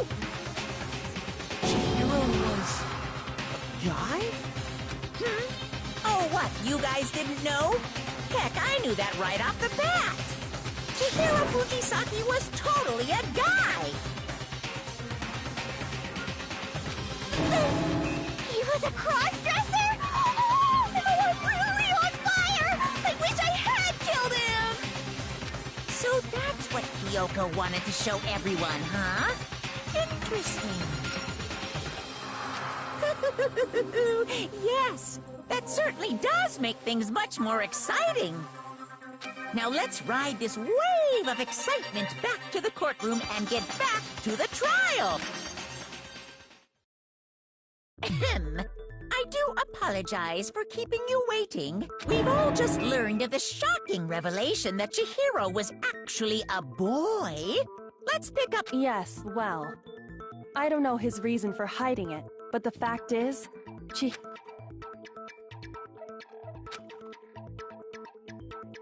And because the victim was male, he would have had no problem gaining access to the boys' locker room. Assuming his handbook did, in fact, list his gender as male, then yes, that would be true. Of course his handbook said he was a boy. He dressed like a... So then, there should be no issue with Makoto's initial assertion. The victim was killed in the boys' locker room, and the killer could have easily used Sayaka or Junko's handbook to get into the girls' locker room.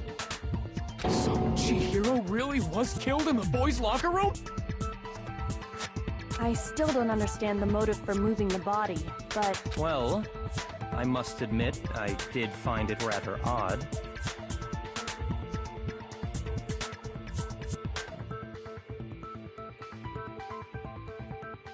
I knew he felt a little off. There was a certain incongruity to his female body. This is the most titillating situation! So now everything has been connected. All the mysteries have finally become clear. Okay, well, connected or clear or whatever. We still think you're the killer, remember? Very... He's off in his own little world. What about you, Makoto? After everything we've learned, do you still think Byakuya's the killer? Well, without a doubt, Byakuya is the one that made Chihiro's death look like Genocide Jack did it.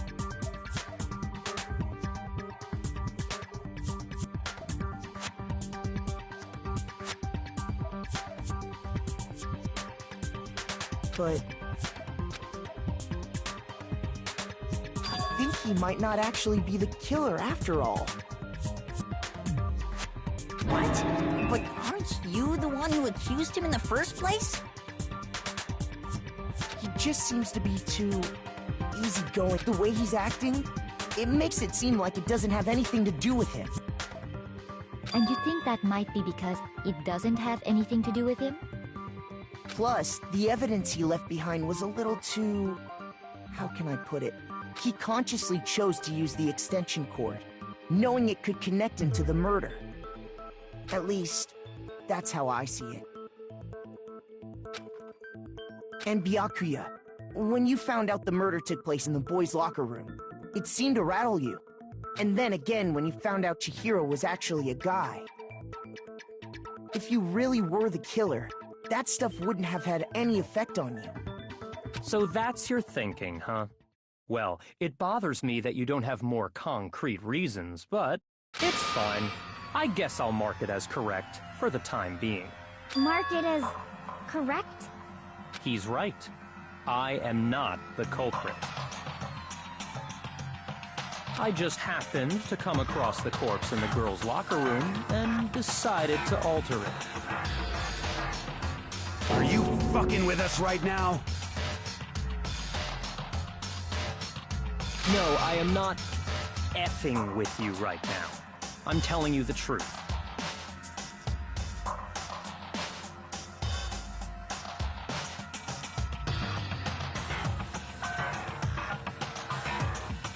Well, I find it very hard to believe.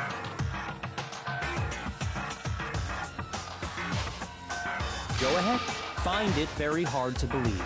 You're free to be executed along with the rest of us.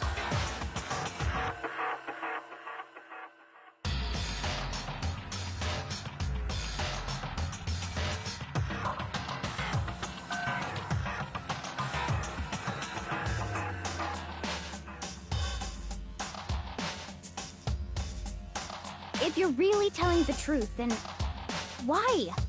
Why do you do that to his body? My reasons hardly matter right now. Uncovering the culprit is much more important, wouldn't you say? Now then, if it wasn't me, who was it?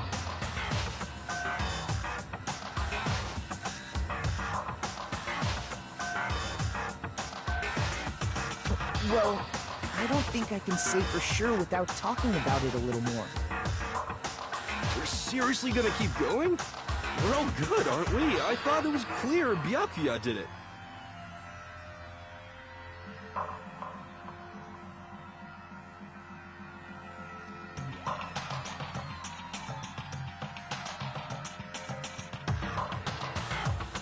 No, I'm with Makoto.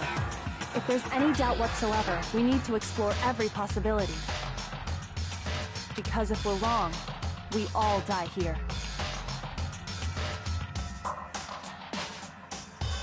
That's true. Very well then. I'm with you too.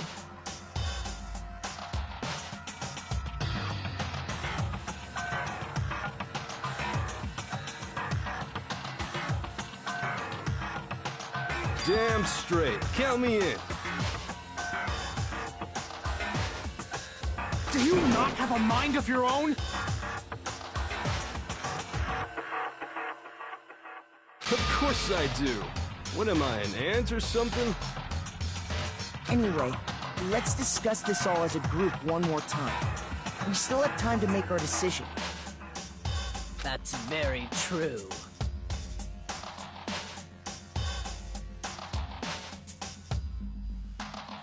Our lives are all on the line.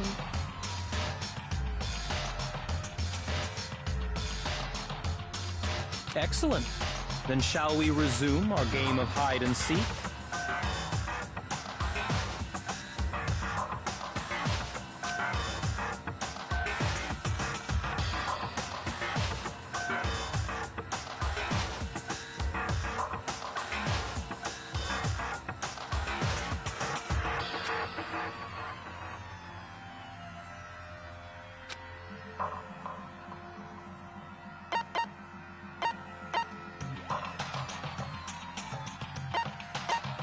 I got it!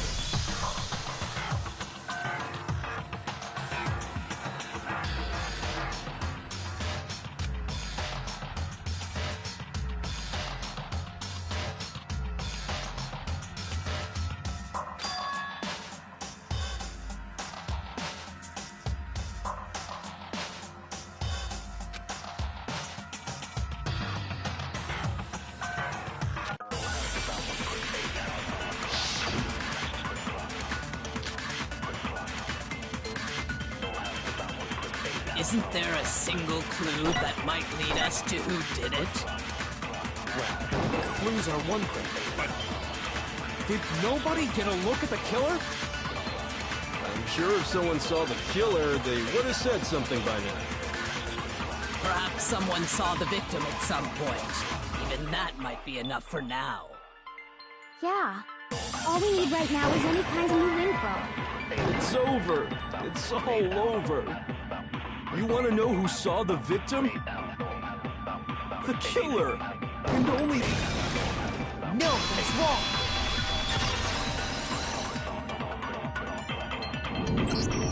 I believe someone else did see the victim before he was murdered. What do you think, Celeste? Now that you mention it, yes, I did see him.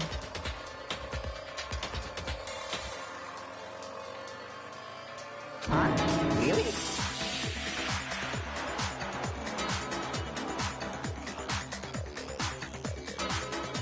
Oh, but I suppose only Makoto knows about this.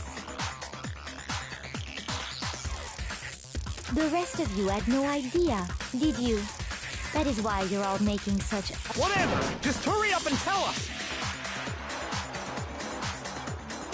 It was last night, right before nighttime. I saw Chihiro in the dormitory warehouse.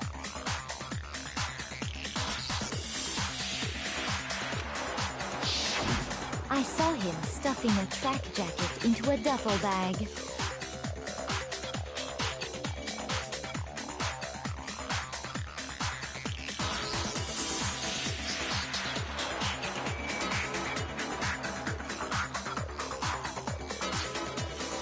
And then, I assume, he headed off to exercise.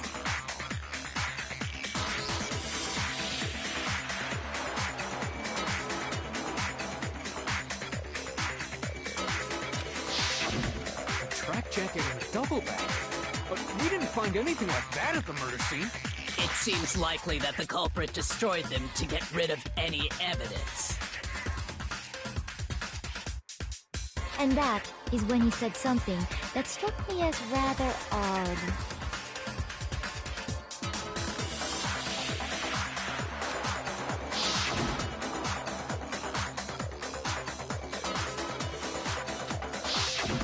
Chihiro told me he was in a hurry. But why would he be in a hurry?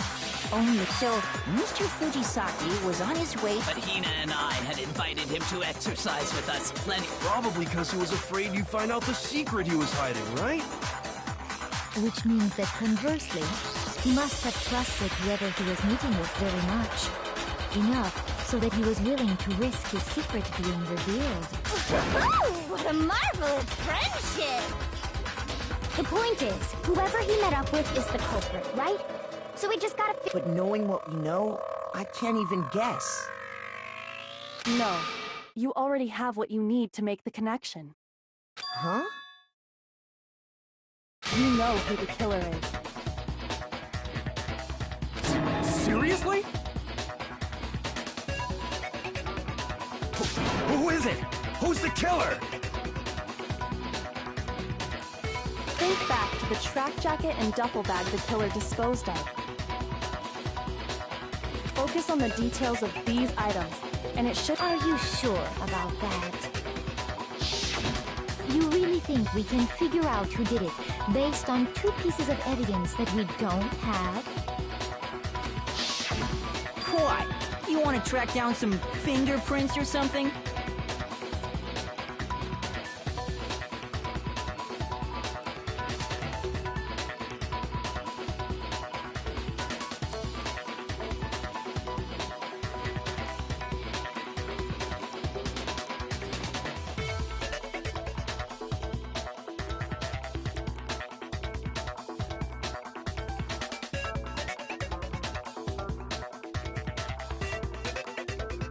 Even if we had the equipment for that, we wouldn't know how to use it. As was noted, the evidence is already gone. There's nothing to get fingerprints from.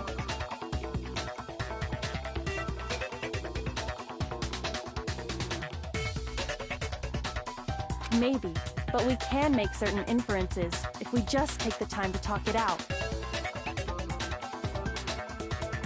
Easy for you to say. But fine. Celeste, did you notice The bag was just a normal duffel bag from the warehouse.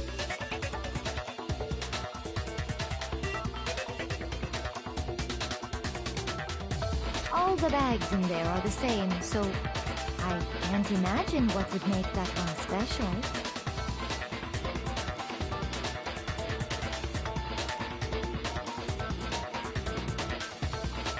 Well, if I remember right, there was a decent variety of tracksuits to choose from.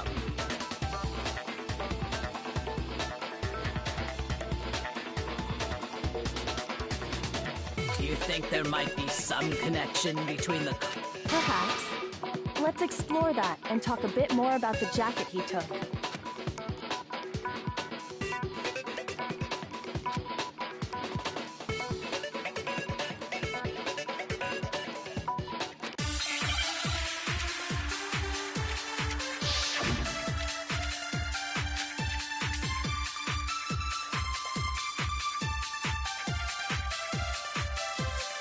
First of all, we know where Chihiro was headed. He was on his way to go exercise. So next we have to ask, why did he choose the specific tracksuit that he did? What do you mean, the specific tracksuit? I got it! He picked that tracksuit because it matched the one the culprit was wearing.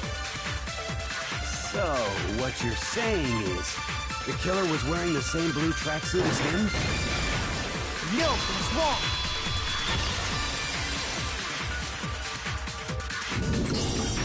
Hold on a second, Mondo. Huh? What'd I say? When Celeste testified a few minutes ago, she said...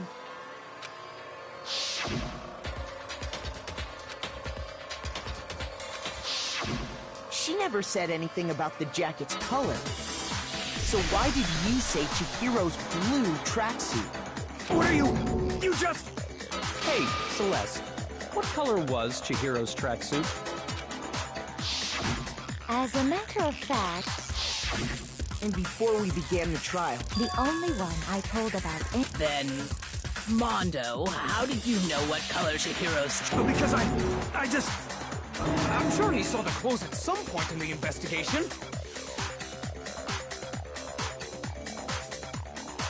No, that can't be it. The bag and clothes were surely disposed of by the... Then the only reason he could have known what color the tracksuit was is if he saw Cherry with it before he died! That's the only Cherry?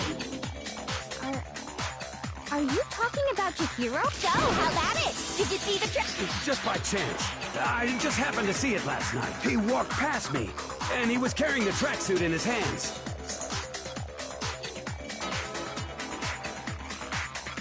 No, that can't be it either. According to Celeste's testimony...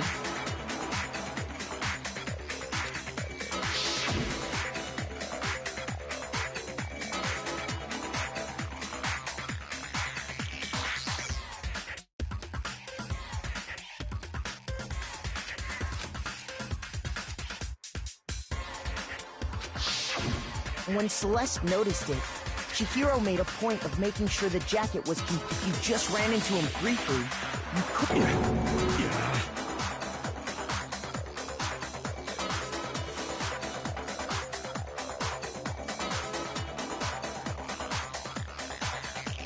It would appear you Perhaps. But you handed him the shovel, didn't you? That's why you said what you did. Focus on the tracksuit and it'll be obvious who he met with? What a bunch of nonsense. Ah, now I understand. It was all one big bluff, was your true intention was to draw a slip of the tongue. That's why you said you knew who did it, to put them on edge. That's right. However, Mondo was my target all along. I had my suspicions about him from the very beginning. But why? What made you so suspicious? That's a good question.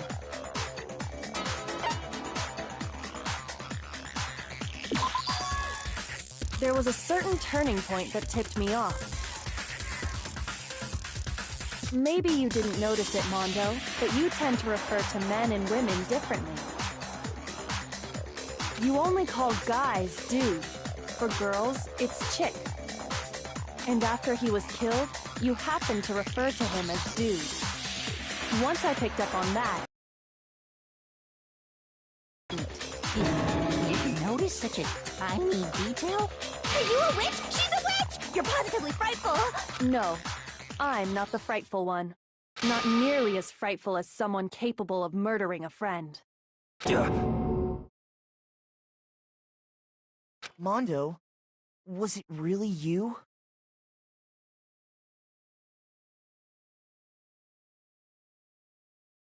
Did you really kill Chihiro? I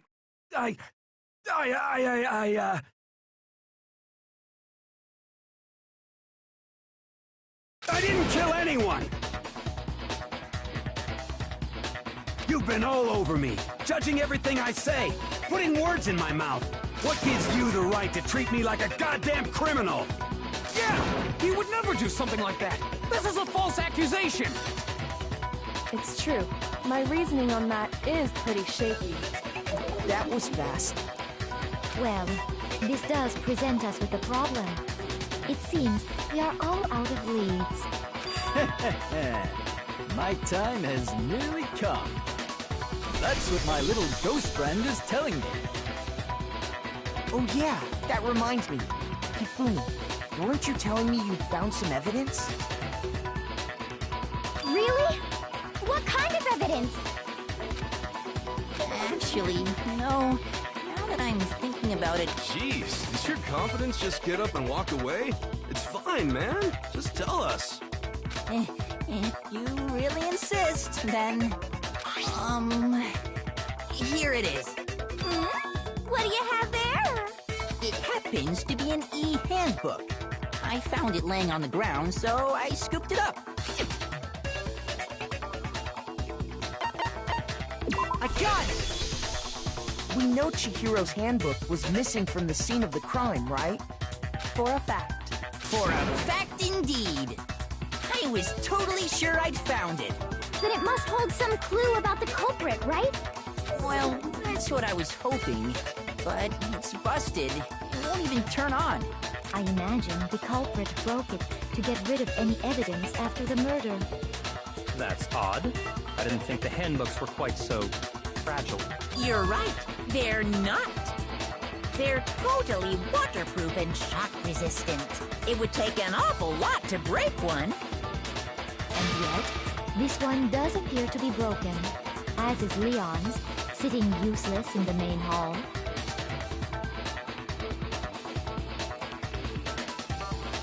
For all your confidence, that is a remarkably high failure rate. Do you think there might... How precisely did the handbooks get broken?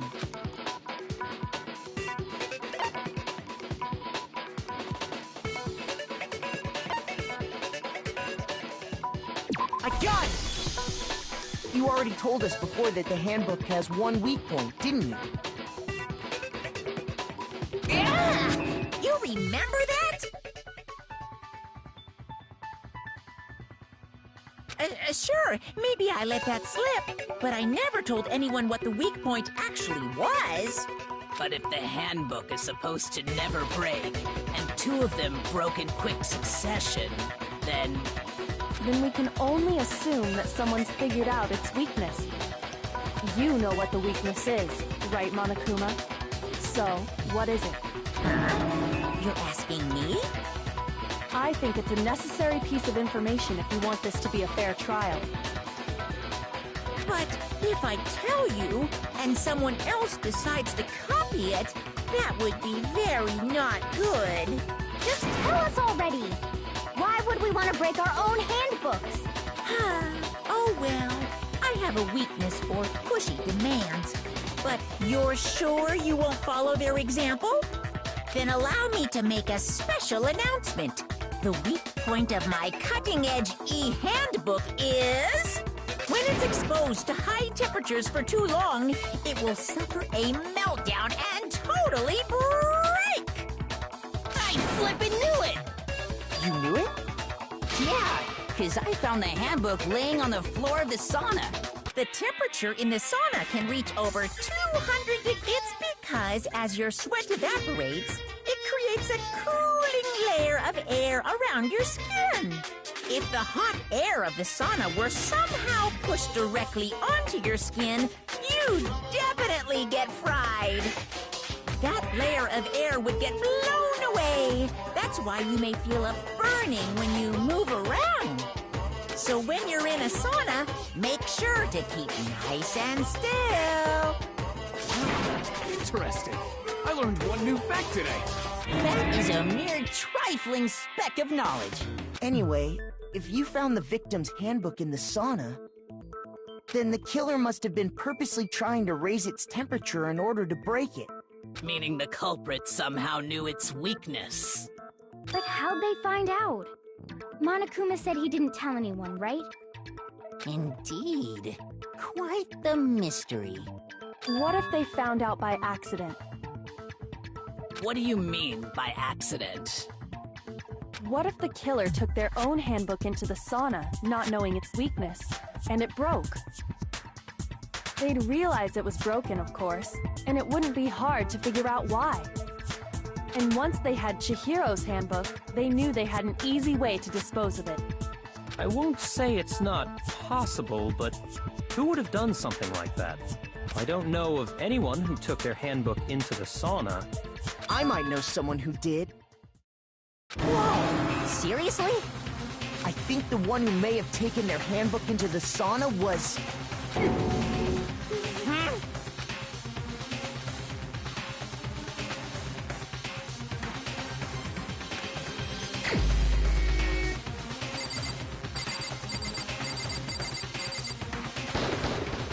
Here's my answer. Mondo, your handbook got broken in the sauna, didn't it? What? Why? Why do you keep accusing him? Mondo and Taka had an endurance contest in the sauna not too long ago, remember? And for the contest, Mondo just so happened to keep his school uniform on. But little did he realize, he'd also left his handbook in one of his uniform pockets. And when it was all over, Mondo discovered that taking your handbook into the sauna could easily destroy it. No, wait, hold on. I don't accept this. Show me the proof. The actual solid proof.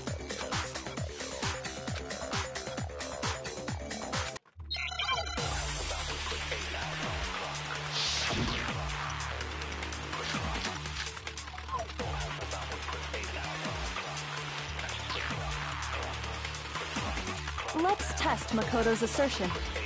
If what he says is correct, then Mondo, you broke your own handbook. In other words, if Mondo's handbook is actually broken, then that proves that what Makoto said is right. Well, my goddamn handbook works just fine! See? Look! Makoto was wrong after all! Mondo wouldn't hurt a fly!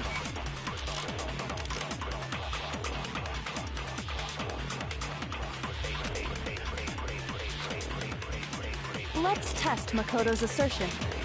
If what he says is correct, then Mondo, you broke your own handbook. In other words, if Mondo's handbook is actually broken, then that proves that what Makoto said is right. Well, my goddamn handbook works just fine! No, it's wrong!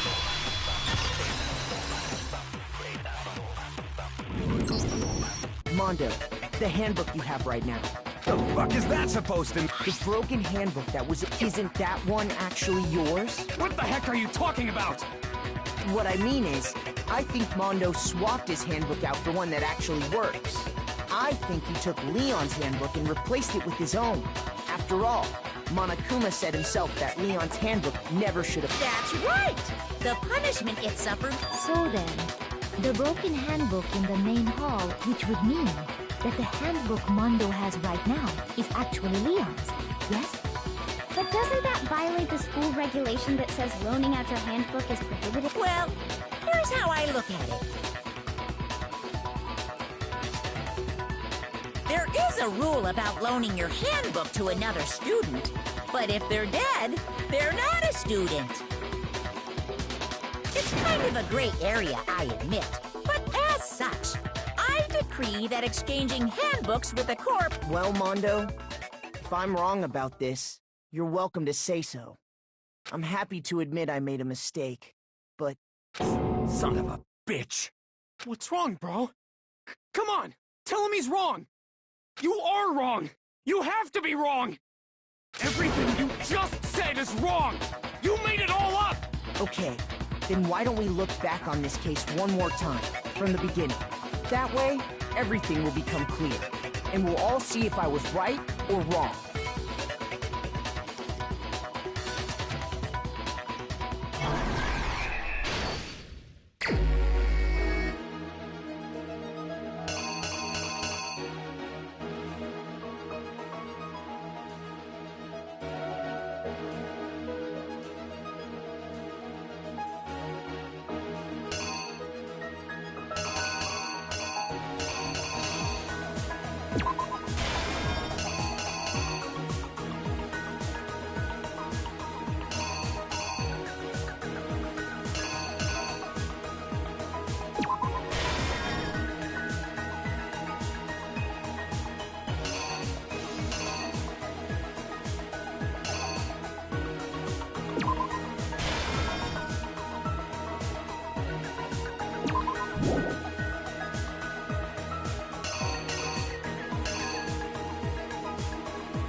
Here's exactly what happened.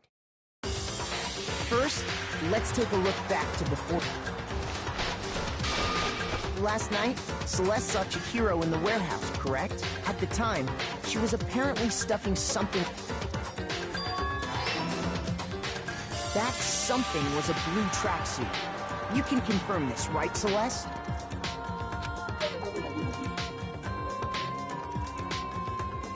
With bag in hand, Chihiro headed out, even though it was officially nighttime. She made her way to the locker room, specifically the boys' locker room. But how could the victim, who was apparently a girl, access the boys' locker room?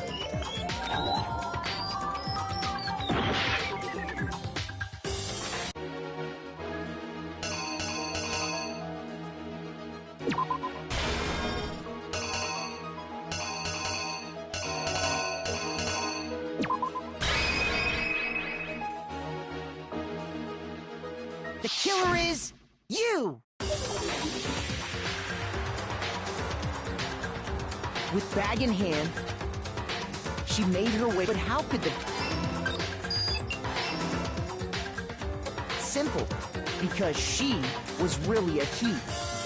Which is why he was able to use his own e-handbook to... Once inside, he met with someone there. It seems likely that the killer grabbed the nearby...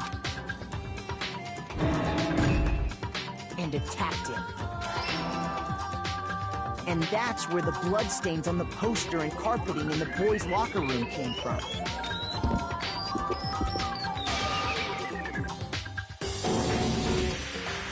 It was likely in the heat of the moment. The which is why the killer hurried to try and hide the act. Then, removing the bloody poster,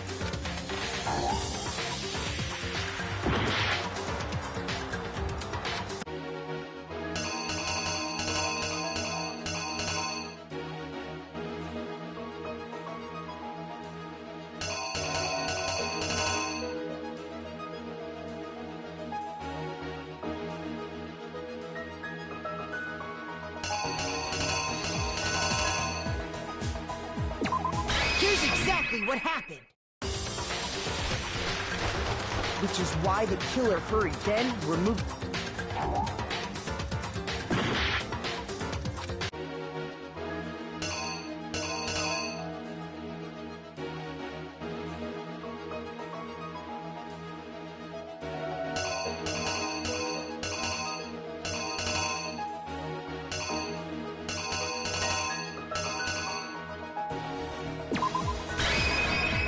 The killer is...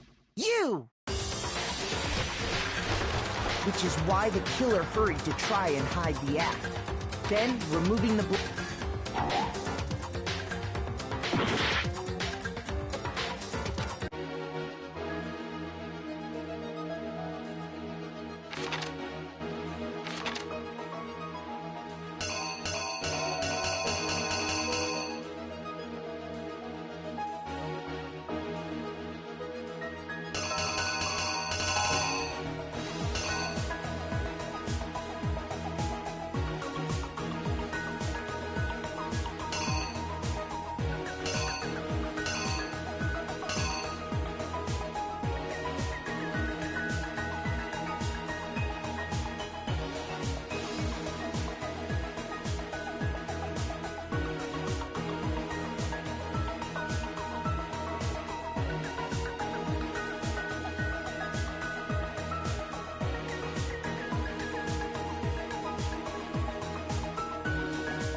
The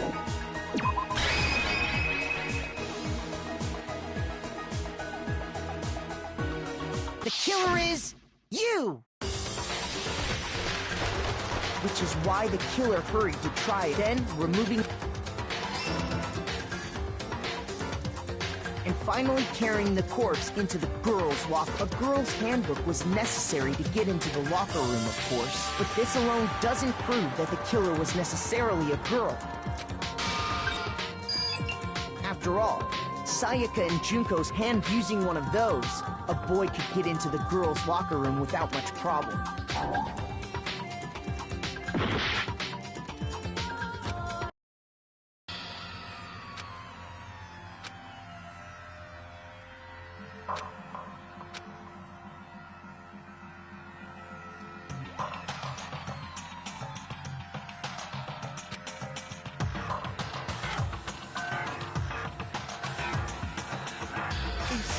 Is this really... I refuse to give up yet!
Here's exactly what happened.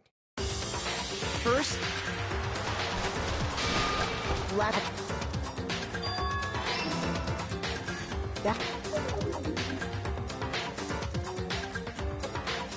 with that, she made it.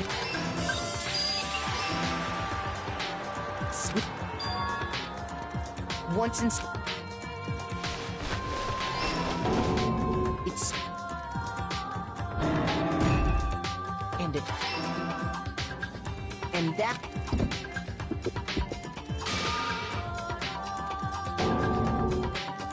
It was like... Which is why...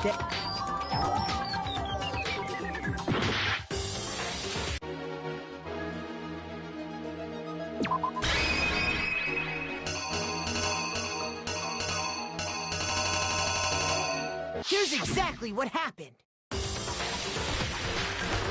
Which is why...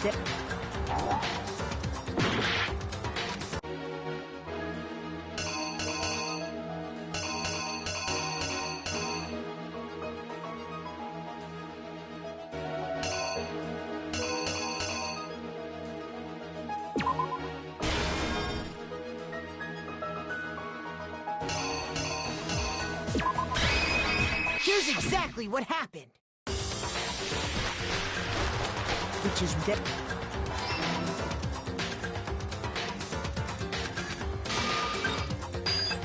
After all, you...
too!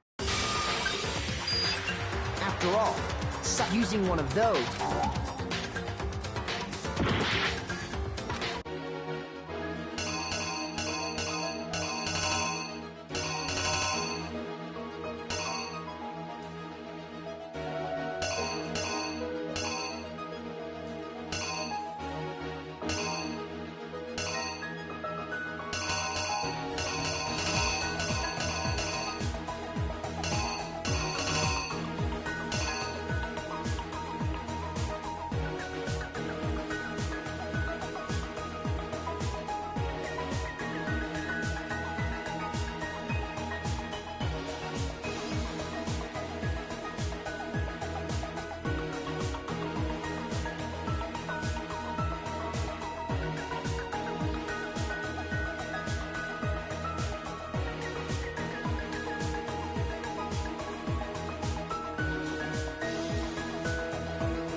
Here's exactly what happened.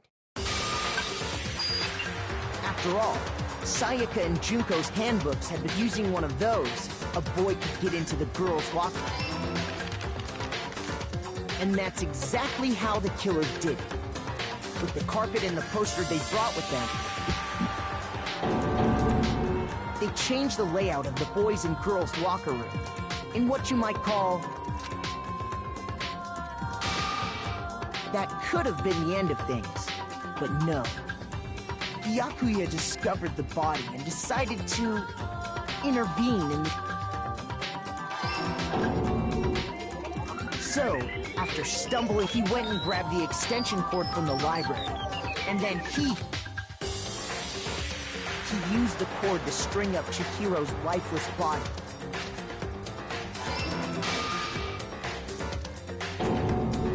Then, using the victim's own blood, he wanted to create the illusion that Genocide Jack was responsible for the slaughter. And around the same time that Byakuya was putting together this facade, the killer, having already disposed of Chihiro's bag and other belongings, arrived at the sauna. There, they planned to destroy the last piece of evidence, Chihiro's handbook.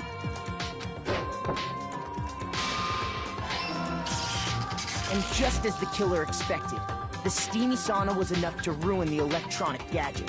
Somehow, the killer knew that the handbook couldn't stand up to the heat of the sauna. And the reason they knew that is because the sauna had already wrecked their own handbook. And that's how it all played out.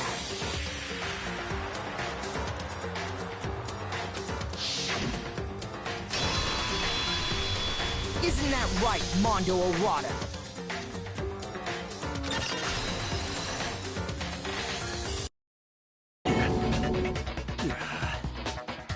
Wait! No! Where's your evidence? Yeah! Where's your evidence? You need evidence! You need proof! Without any proof, you can't pin any of this on him!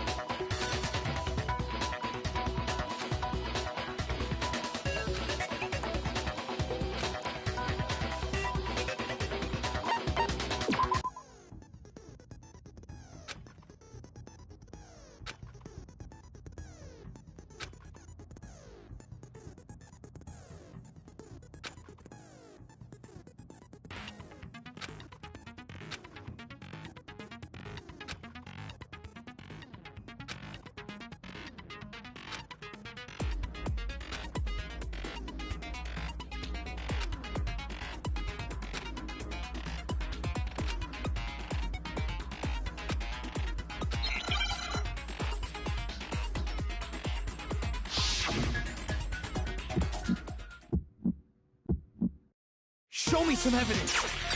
You're wrong! I won't listen! I refute you! False! Show me some evidence! I won't listen! False!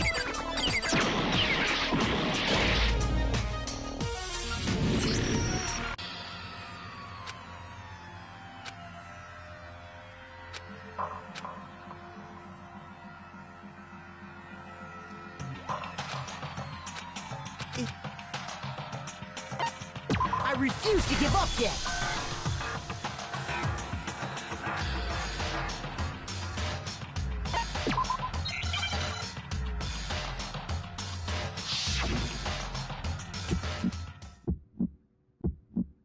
Show me some evidence!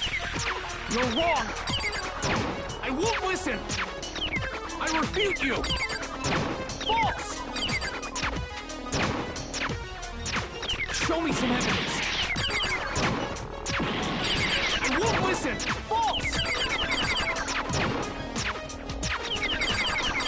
I refuse to vote! Show me some evidence! You're wrong! I won't listen! I refute you! False! Show me some evidence! I won't listen! False! You're corrupt! I refuse to vote! Show me some evidence! This should prove it!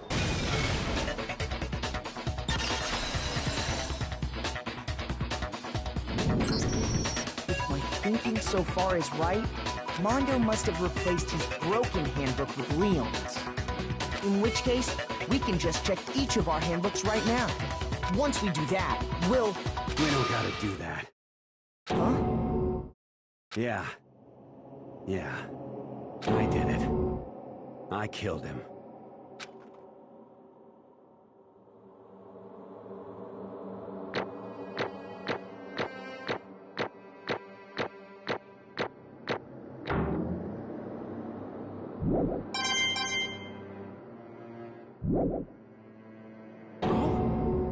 Bro!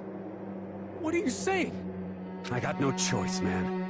After hearing all that, I gotta just... give up. Go ahead, Monokuma. Get it over with.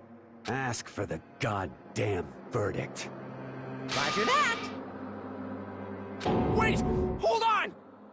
No waiting! No holding on! Time for the moment we've all been waiting for! Grab your lever and give it a yank! Who will you elect as the Blackened this time around? Will you make the right choice or the dreadfully wrong one? What's it gonna be? What's it gonna be?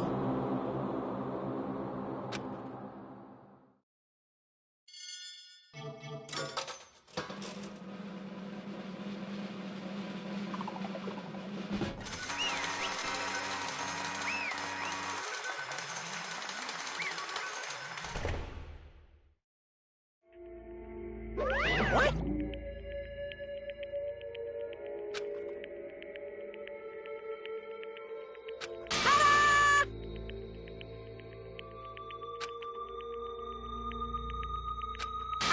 Unbelievable.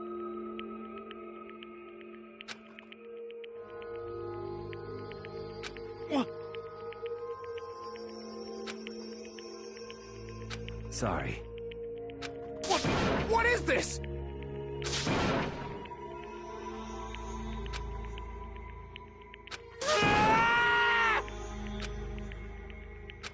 Now then.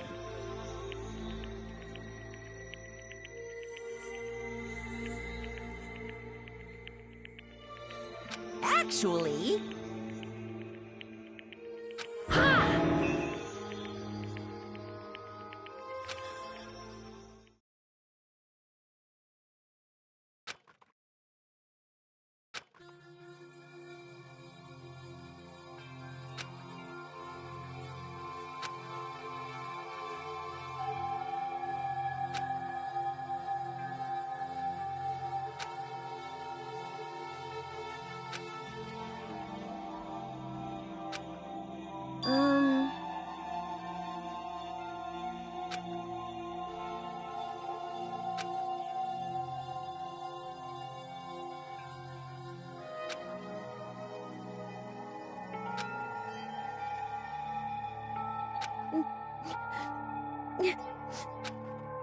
Weak, weak, weak, weak, weak, weak, weak, weak.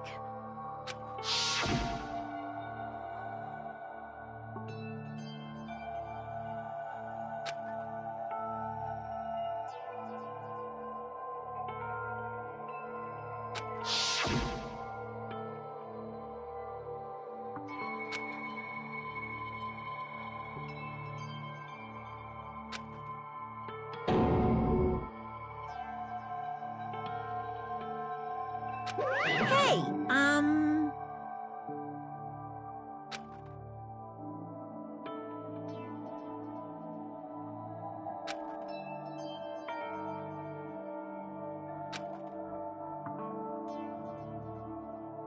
What?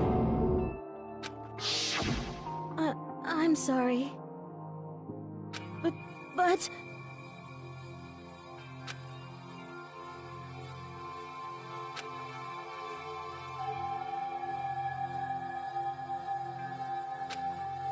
That's right.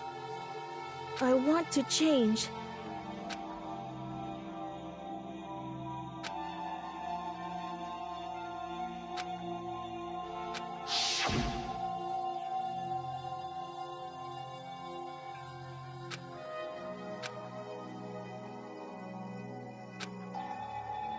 Hey,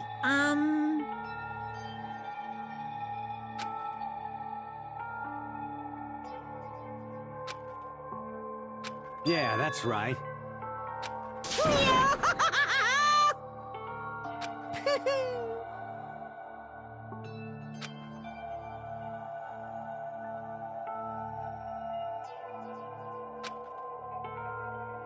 Uh-huh.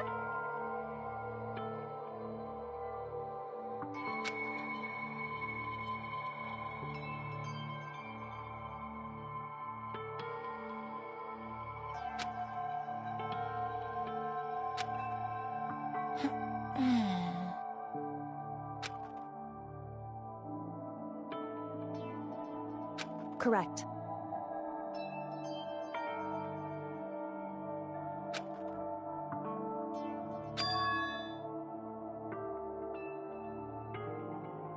Indeed. Certainly.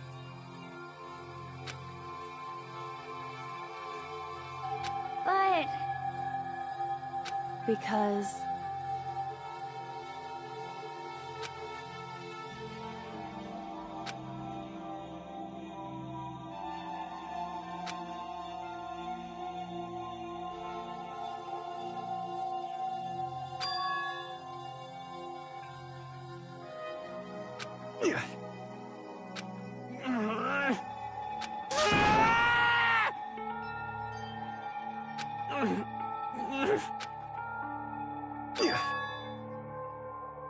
I knew it.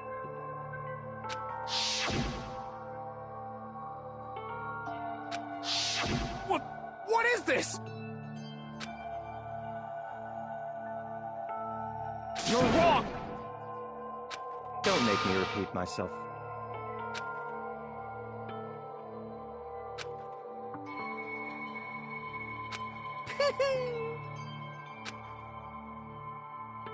Hey,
I just...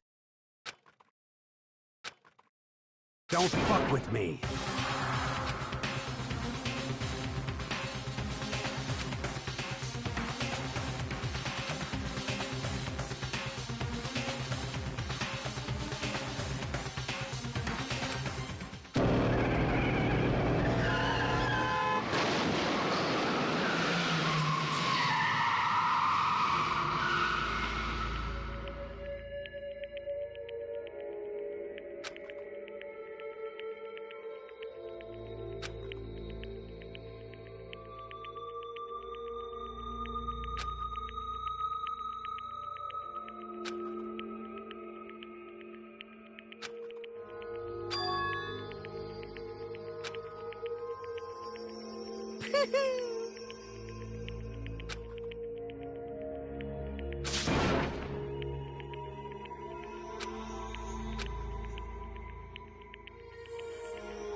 I just...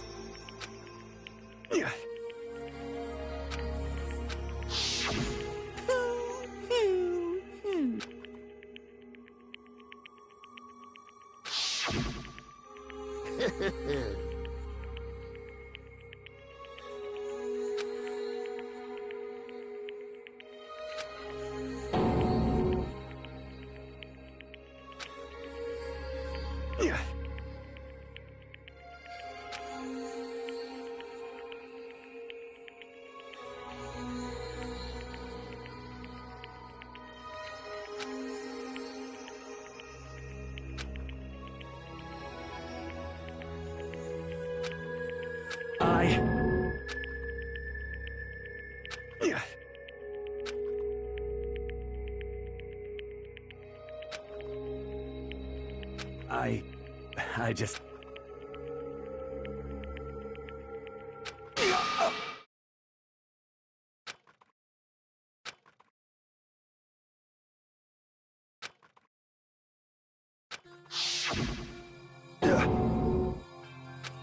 I'm sorry. Huh?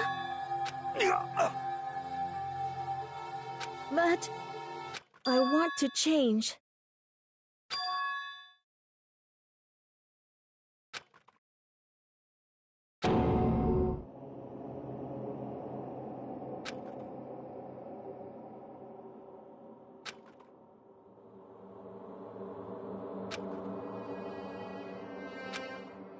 You piece of... What? What? Huh?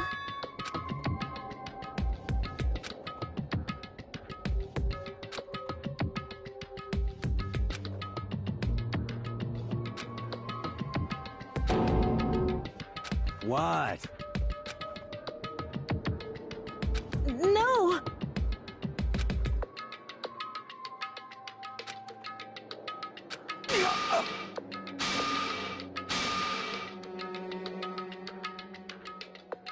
What's wrong? Damn you! I just want... Yeah, that's right.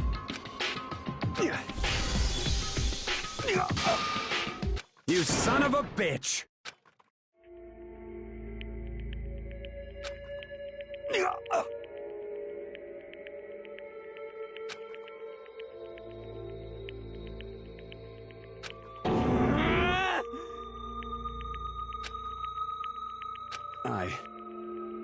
I killed Chihiro. Even after all this time, I'm still just as weak as I've always been. And thanks to that, I did something I can never take back.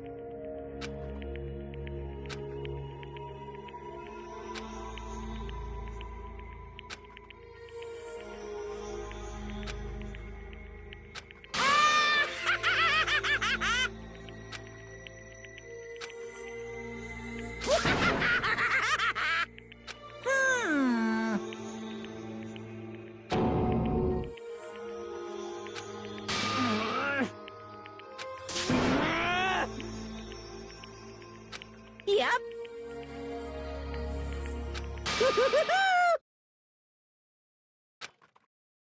It can't be. Well now. Ridiculous. Now then, I prepared a very special... Let's give it everything we've got! It's punishment time! Sorry, man. I couldn't keep the promise we made. From one man to another.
Naturally. Hey. However...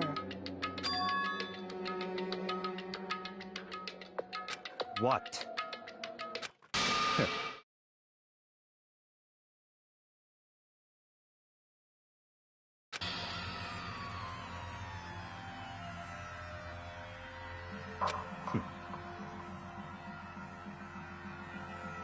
Honestly.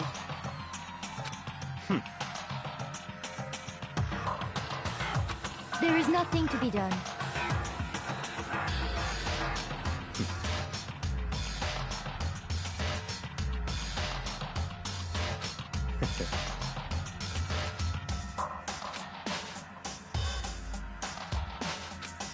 What?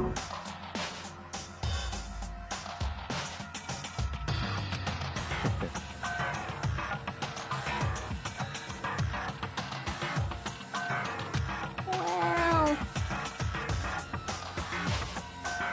That's right.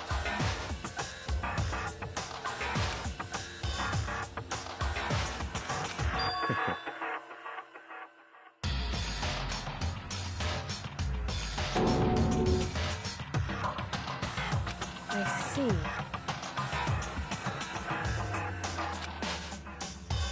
But...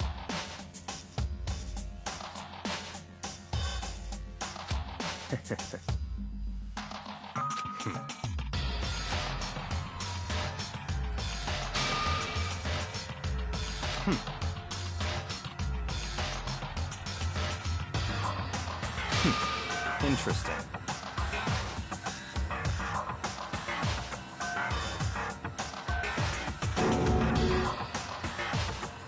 Correct.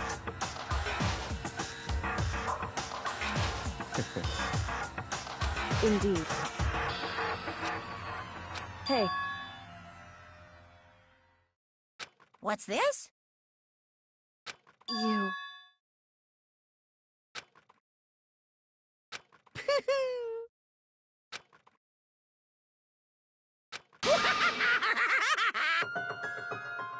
What?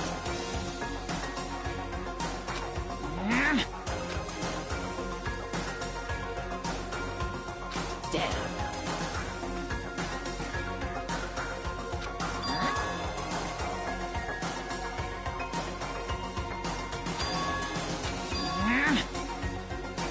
What the heck? Damn it!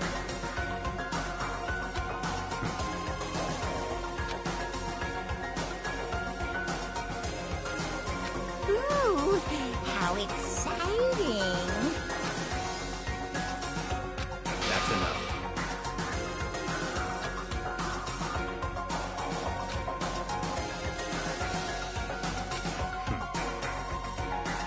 In the name of my family. You're getting all riled up!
Well, anyway, like I was saying, this is a pretty good spot.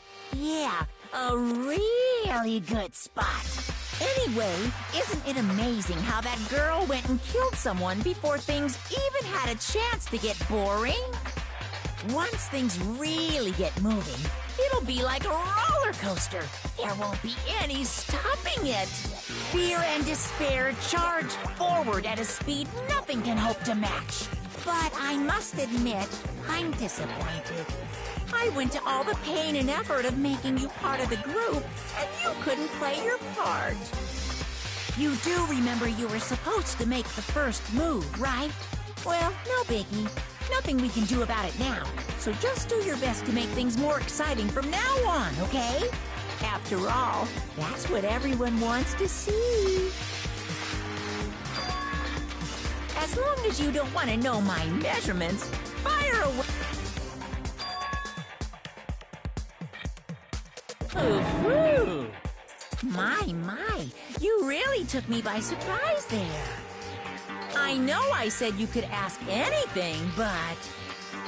Super denied, ultra denied, demonic denied! Because you see, that's my ace in the hole. And nobody'd be dumb enough to reveal that, right? No matter how close they were to their friends.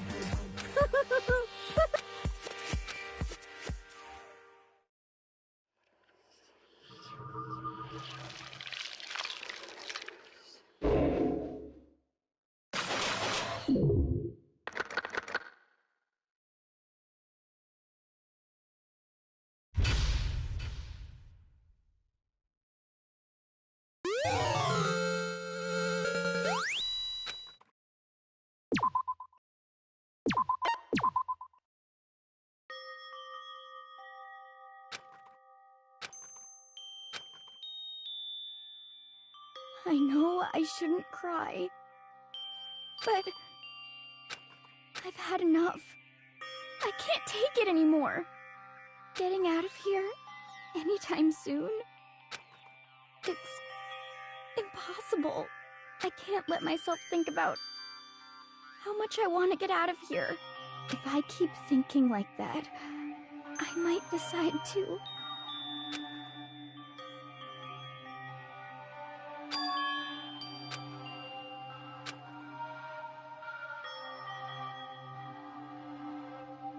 Okay.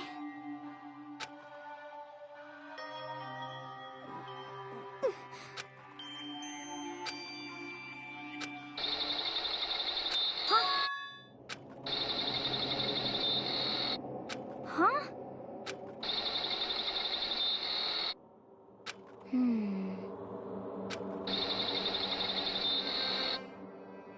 But